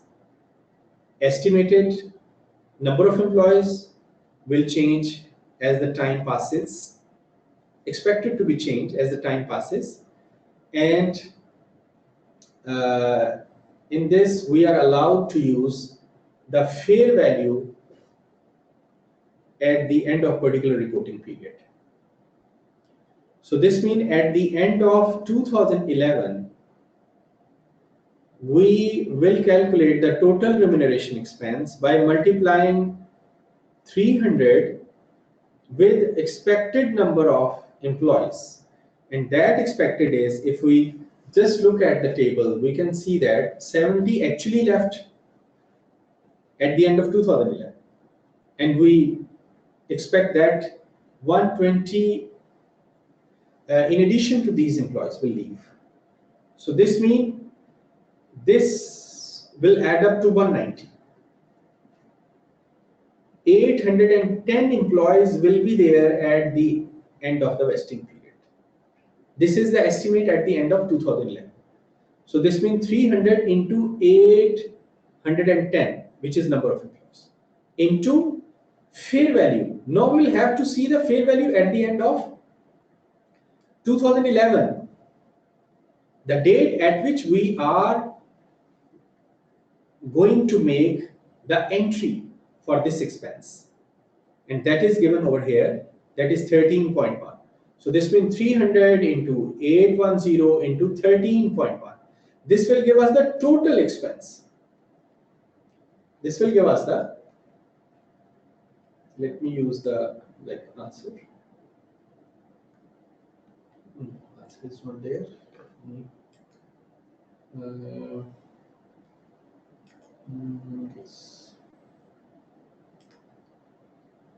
See, 810 employees, 300 SARs, and this is the fair value. This is the, in fact, total remuneration expense. But we are only 1/3 of that period has elapsed, so we shall be multiplying it by 1/3 to calculate the expense related to 2011. So this will give us 1061100. So profit and loss mean remuneration expense will be debited with this amount, and you can say remuneration expense, profit and loss account, and liability will be credited with this amount. Now, at the end of the year, this will be our liability. Now, in 2012, if we go back again, we need 300 SAR will remain the same. We need to re-estimate the number of employees because we have moved further into the future. So the information is given at the end of 2012, which is this. This says this is the actual picture, like 150 already left. And this is the actual picture till 31st December 2012. And we expect that additionally 50 more employees will leave. So this means in total, at the end of 2012, we expect that 200 employees will leave in total. So this means our estimated number of employees will be 800. 300 into 800. Now we want to calculate, we want to know the fair value of this option, of this SAR, and this is given over here, 14.5. So when we multiply 300 into 800 into 14.5, this will give us the total remuneration, revised total remuneration expense. So here in 2012, we can see that this is the, total, 14.5 This is the total. I explained all these elements separately because this is the end of the second year. So till this date, we shall be multiplying by 2 by 3 to calculate the total remuneration expense after the end of second year. Now we shall be calculating the expense for the year by deducting the opening liability or the opening expense. Rather, it is better to say that you should deduct the opening, like the expense which you have already recognized. So this will give you 1,258,900. 1,258,900, and your liability will increase by 1,258,900. You have already recognized in 2011 an amount, and you further increased it by 1,258,900, and at the end of 2012, your liability will become 2.32 million. Similarly, in 2013, the situation will be no, there are two situations. What you will be doing here, this is the important point. This situation can arise practically. Like on 31st December, vesting conditions are met, and 200 employees exercise their rights as well, and another 280 exercise their rights on the 31st December, and the remaining 270 employees exercise their rights at the end of 2015. Okay, let's discuss the accounting treatment for this exercise. Exercise means you have paid cash to your employees based on the intrinsic value, because you agreed with them that you will be paying them the cash. And here we are supposing that cash will be paid based on the intrinsic value. Okay, so this means our calculation will have two parts. One, at the end of 2013, those employees who have not exercised their option, and those 200 employees to whom we have paid cash. And the actual position of the employees who are in fact entitled to this SARs is like 70 actually left, because now the actual situation is there. This means 250 employees left, and 750 employees become entitled to this SARs. Out of this 750, 550 employees have not yet exercised. They can and they will be exercising, as we can see from the information given about the other 2 years. And 200 employees exercise their right. So this means company has paid cash to 200 employees based on, as they agreed, based on the intrinsic value. Look at intrinsic value at the end of 2013 is, see, it is mentioned over here, please don't get confused, that the company said at the exercise date, which equals the cash paid out, the intrinsic value of the SCR at the date of exercise, company will be paying cash as per the intrinsic value. This is the actual cash paid out. This means we shall be multiplying 200 employees. Each employee is entitled to 300 SCRs. 200 into 300 into this 14 intrinsic value to calculate the cash paid. To calculate the cash paid on the options exercised. And for the remaining 550 who have not yet exercised this option, liability will be there. So 550 will be multiplied with 300 with 16.2, the fair value of this option. So the entry will be, or the accounting will be, this is the unexercised option. 550 employees have not yet exercised this option. Each employee was entitled to 300, and this is the fair value of the SAR. So this gives us the remaining liability. And this is the amount which was exercised. This is in fact the cash paid. So when we add up these two figures, this will give us 3513. This is the total remuneration expense as we used to calculate at the end of each year. Now this is the third year, no factor need to be attached, only we shall be deducting the opening liability. And this is our opening liability. We saw this figure at the end of 2012, as we can see from here as well. So this is the remuneration expense at the end. This is because we have not paid anything. So this was the closing liability at the end of 2000. We shall be deducting this liability from this total. This will give us 1193. This is the closing liability for 2013, and our entry will be debit cash because we have paid credit cash because we have paid cash, and this is the expense for this year, third year, and this is the balancing figure, which will be credited to the liability.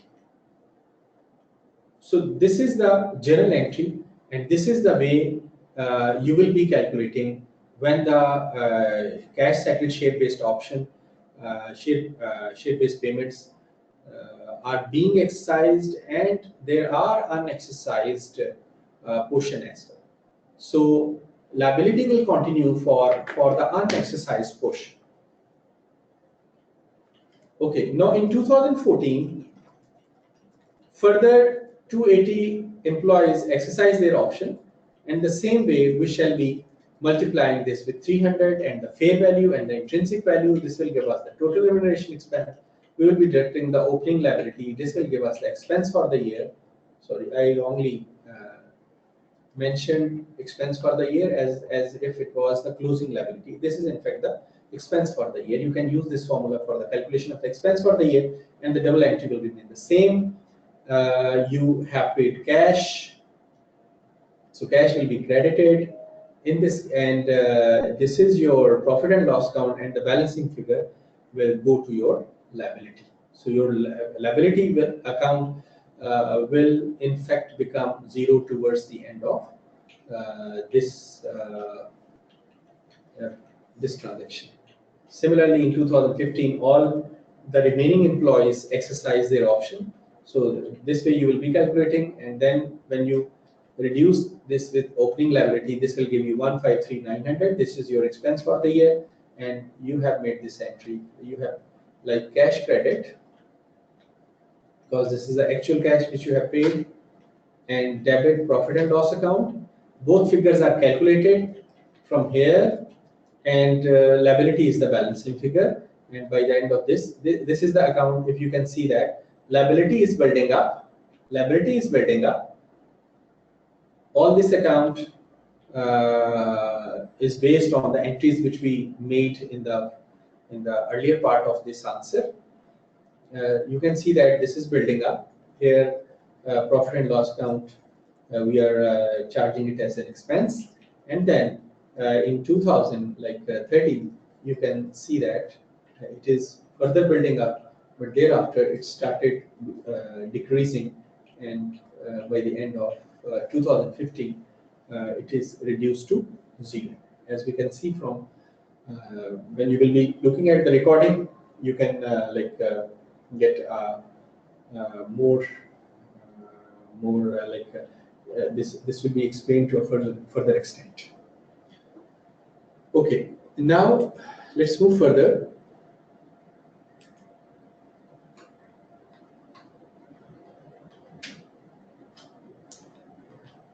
So next is,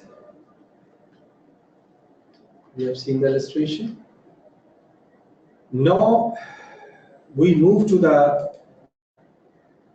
third part of our discussion, which is the hybrid situation, where that transaction can either be settled in cash or equity instrument. So this is hybrid. Now, who has this option? This will affect your accounting. Who has this option? After a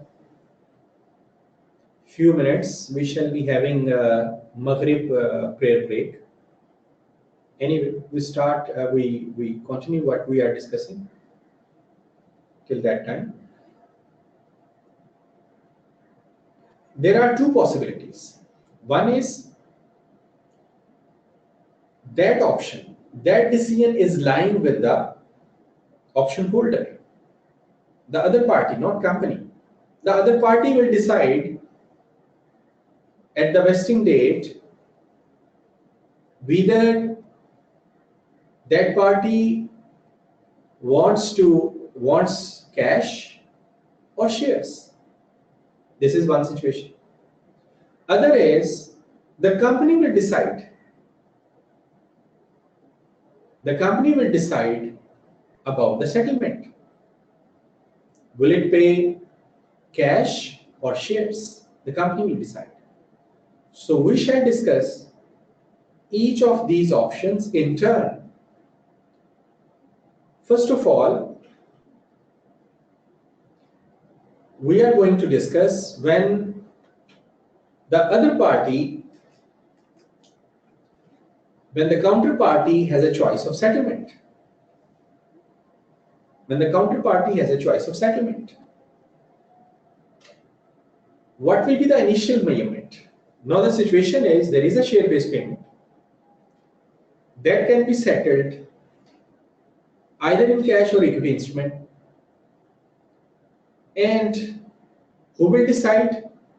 The counterparty will decide. This means company will not decide. So what will be the double entry? Again, debit will remain the same right from the start of this session. In all situations, debit was the same. It could be expense, it could be stock, it could be asset. Now we will see what will be the credit. What will be the credit?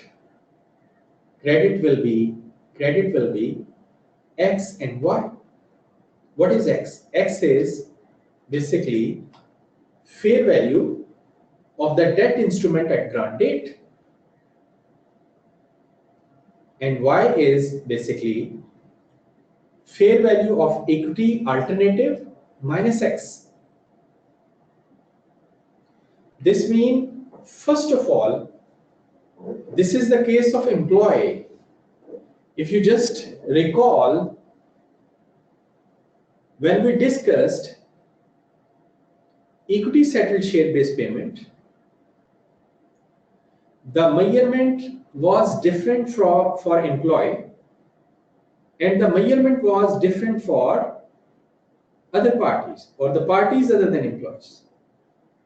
Again, here is an option. This is a hybrid instrument.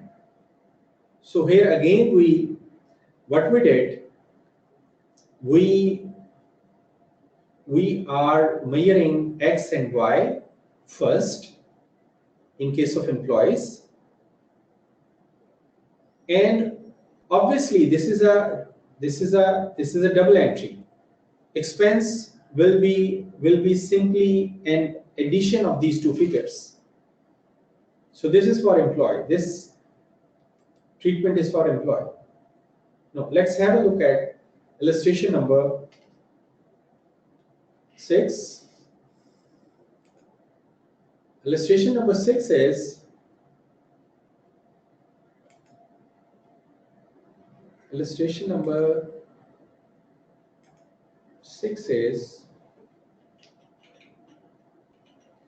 this is illustration number 6. ABC Limited. Okay.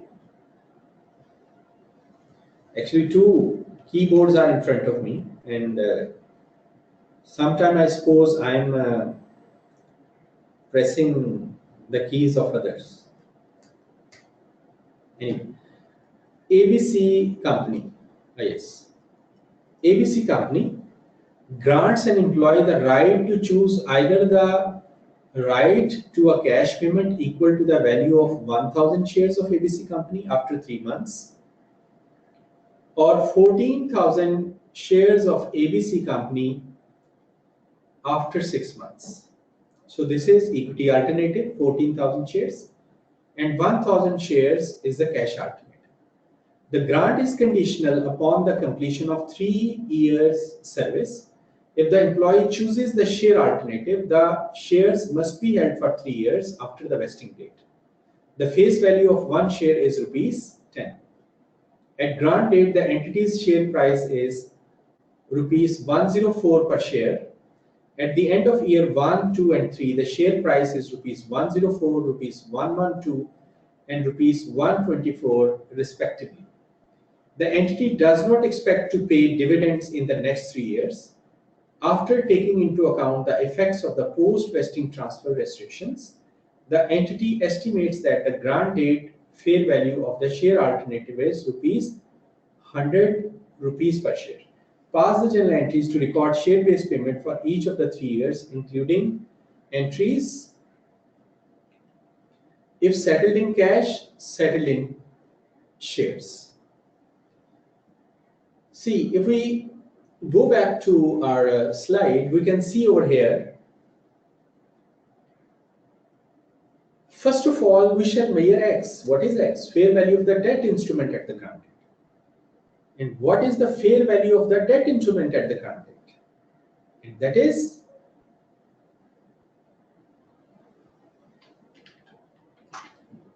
in fact, that is basically fair value of the cash alternative is 104,000. This is X, fair value of the debt instrument. Mean if you will have to pay cash, this is the amount which will be paid. Now, what is the fair value of the equity alternative? This is 140,000. The difference between these two figures is the value of Y. Is the value of Y. So if we come back to our slide here,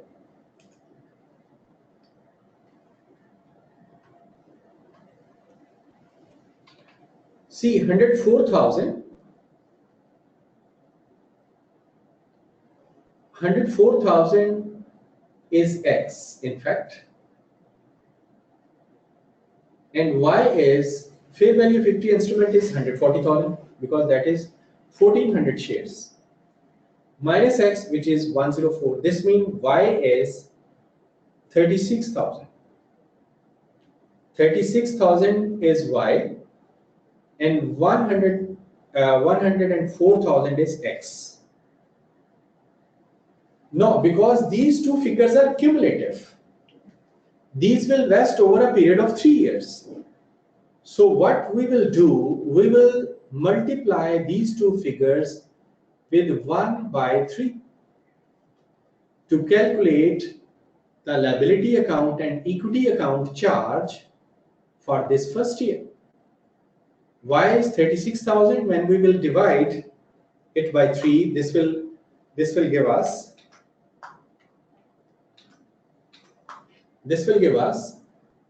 12,000.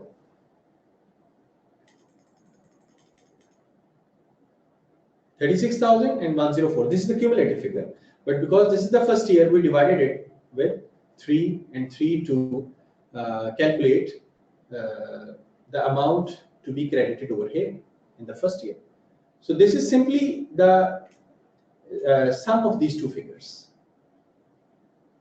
I hope it should be clear.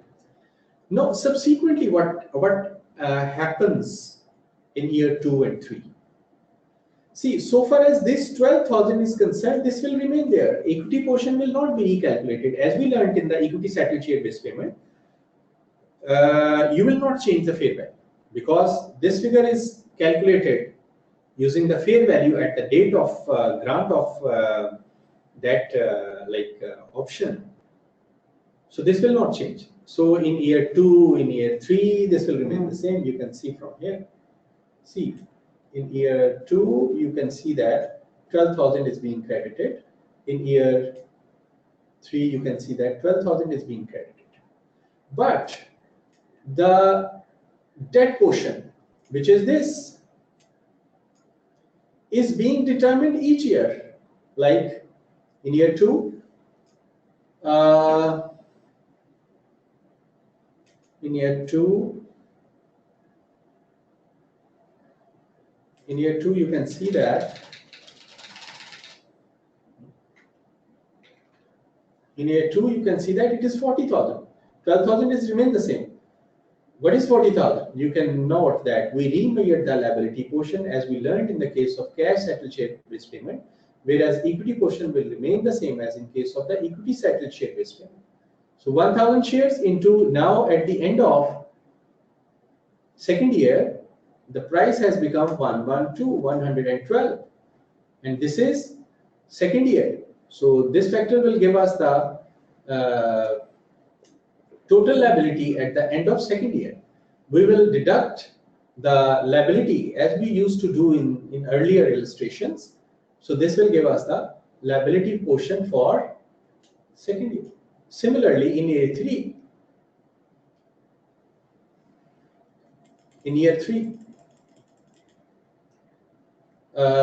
this is further changed because the price has moved to 124. Share price is increasing, and our liability is based on this share price. You can see that your liability is also increasing, but your equity reserve will remain the same. So, do we have any question related to this? Only 2 questions. Okay. Does liability under cash settled can be called as financial liability? Asked by Muhammad Shoaib. Financial liability. Yes. Who is this gentleman? Shoaib. I suppose. Yes. Right. Because this will be settled in cash. Determination of our liability does not affect its classification. Yes. Okay, Rashid Hanif asked the concept of vesting condition or vesting period remain the same in cash settled transactions. Yes, remain the same. We can have Maghrib prayer break. Then we will continue with the second part of this illustration, which is interesting. Like now you have seen that in over a period of 3 years, we have recognized 3 figures in the equity reserve. In total, at the end of third year, the total closing balance of equity reserve will be 36,000, and there will be some balance in the liability. Now, what will happen if it is settled in equity? In fact, shares are issued, or if it is settled in cash. So after Maghrib prayer, we will be discussing on this point. Can we mute this?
share.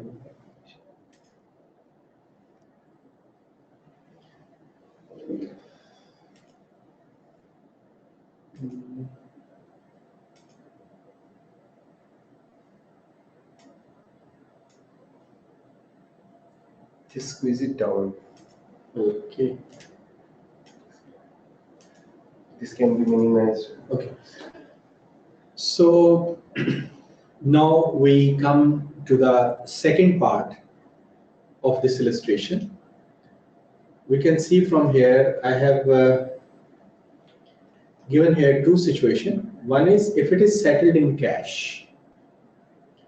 If it is settled in cash, simply liability will be debited and cash credited with the closing balance of the liability. How we have calculated this closing balance? See, in year one, 34,667 was credited to the liability. This plus in year two, 40,000 was credited to the liability. Plus then 49,333 was credited to the liability. So at the end of third year, the liability, total liability amount was 124,000. We paid the cash. So liability is settled. No, before moving to this part, what about the equity reserve? Equity reserve will remain there. Nothing will happen. No adjustment will be made to that, except if management want to transfer it to the other component of the equity. That will remain there. Now, if it is settled in shares, so there will be two entries. First, the whole liability first will be transferred to the equity reserve. We know that the liability is 124,000. This will be transferred to the equity reserve. And we know that 36,000 is already there in the equity reserve. How? Because in first year, we credited equity reserve with 12,000, this amount. And in second year, we again credited with 12,000. And in third year, we credited with the same amount. So this will give us 36,000 already there in the equity reserve. Further, we move this liability to the equity reserve. This means if we add up 124,000 and 36,000, this will give us 164,000. Now, this 164,000, which is basically the sum of 36,000 equity reserve, which is already there, and 124,000 liability, which is transferred at the end of this vesting period. So this is a 160,000 balance in equity reserve. We shall be debiting this balance to make it nil. And because we have issued share, 1,400 share, as we can see from our question, and this will be multiplied with the face value to give us the amount which should be credited to the share capital. The balancing figure will be your share premium. So this is the treatment if your like hybrid transaction is settled in shares. Okay. Now we move further. See, I have tried to plan. I suppose that like because we need to cover this concept within this short span of time. So maybe you have some questions, but I'm very sure that when you will see the recording of these sessions, you will be able to get answer most of your question, because all this recording will be available on vimeo.com, I suppose. Anyway, ACCA will be informing you the exact location of this recording. But even after seeing that recording, viewing that recording, you are unable to find the answer of your question. So please feel free to write me. My email address is already with you people. You can find it in the last slide, or you can simply write Abubakar, ABUBAKAR, @bakertillymiq.com. Okay, now move further.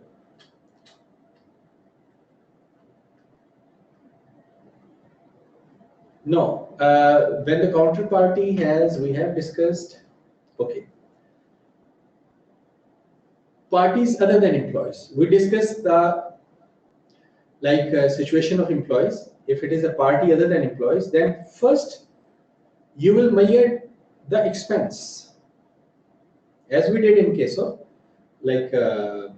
equity settled share-based payment. This will be equal to the fair value of the goods or services received on the date of the receipt.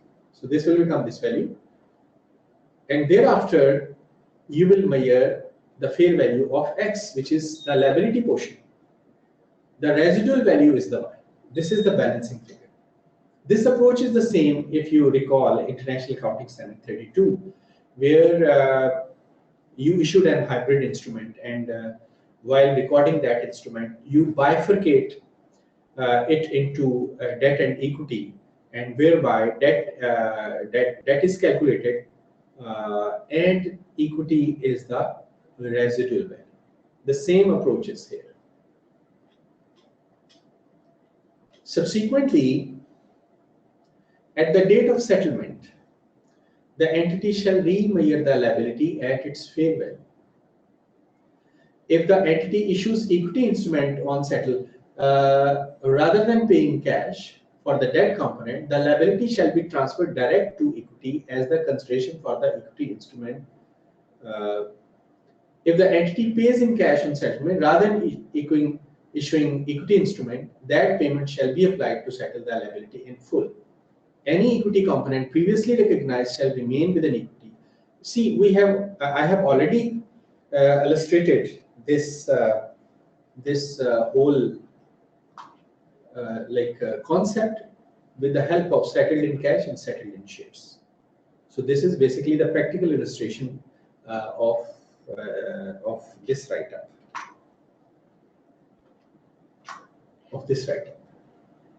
Okay. Then is the entity shall determine whether the next situation we have covered so far, the situation whereby the other party has the choice of settlement. Now we are going to discuss when company has the choice of settlement. Concept is very simple. The question is, should the company in this situation treat this as a equity settled share-based payment or share settled, cash settled share-based payment? The answer is, if the company has a present obligation to settle in cash, then this will be treated as a cash settled share-based payment. No hybrid treatment. Or if present obligation is not there, then this will be treated as an equity settled share-based payment. Means single treatment, no hybrid treatment. What is present obligation mean? The present obligation is, in fact,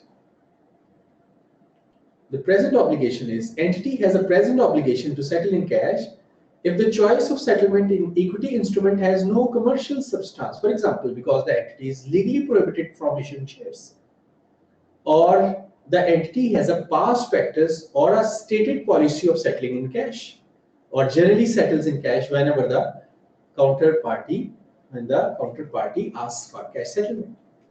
So if any of these conditions are there, this will be treated as if the company has present obligation.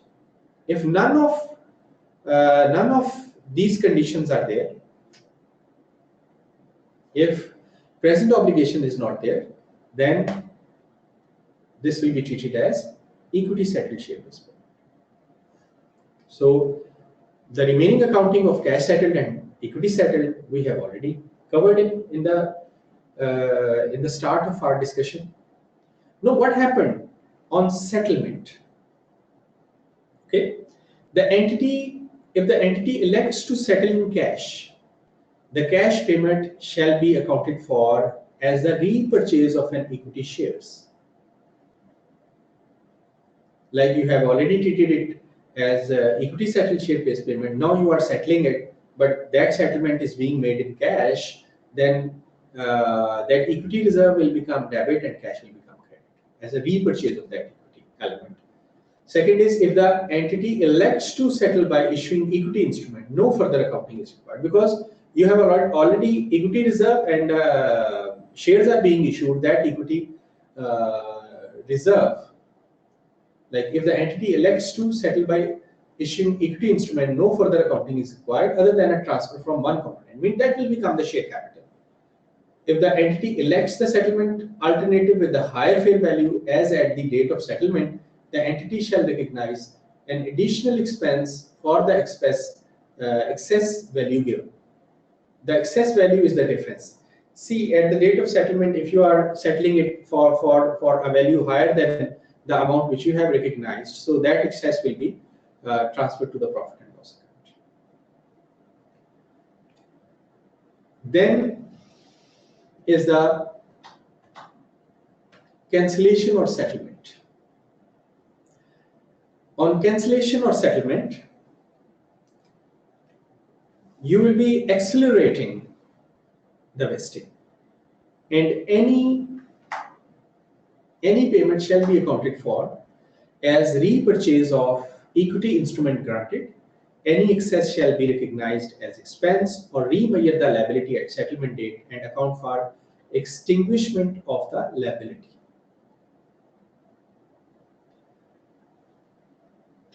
We can discuss it with the help of a small example.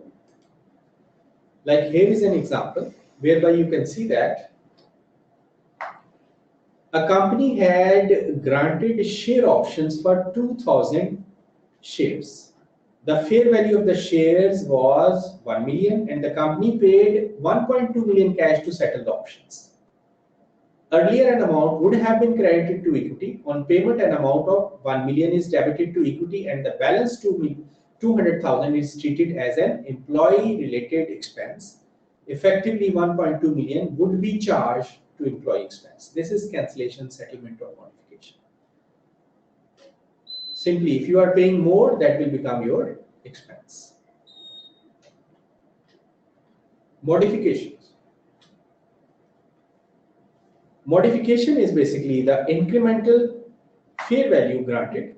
Its treatment is, if any, recognized over the period from the modification date until the date when the modified equity instrument vests.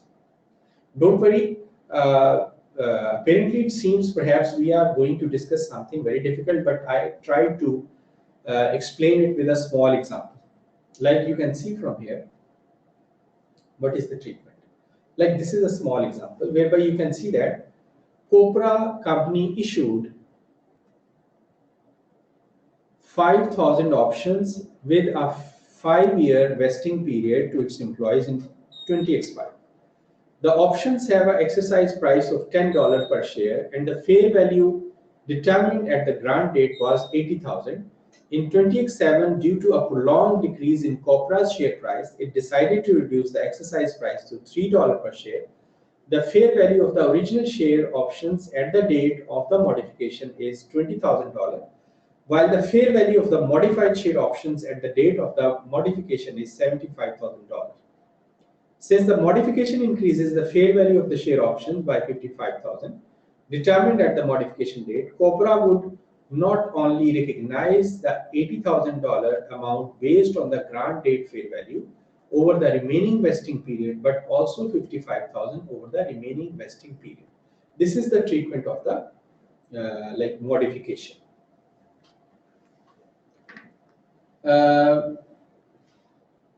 I have included material over here, and you can just look at it. It's very simple with, and I'll be sending you this small illustration as well.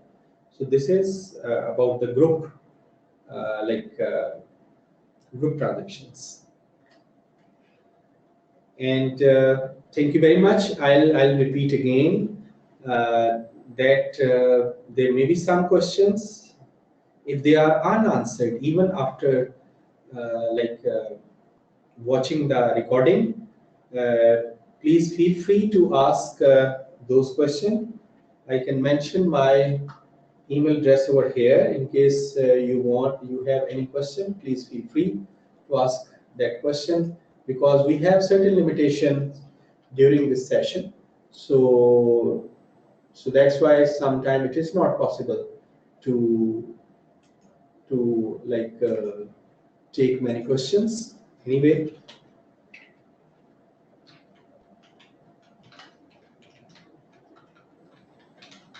so this is my email. If you want to ask any question, please, or if you want to discuss any specific scenario where this standard is applicable, so please feel free to ask that. And thank you very much for your participation, because your participation encourages us to continue with these sessions. And I'm really thankful to the team, ACCA team, for assisting me and supporting me in holding all this activity. Thank you very much.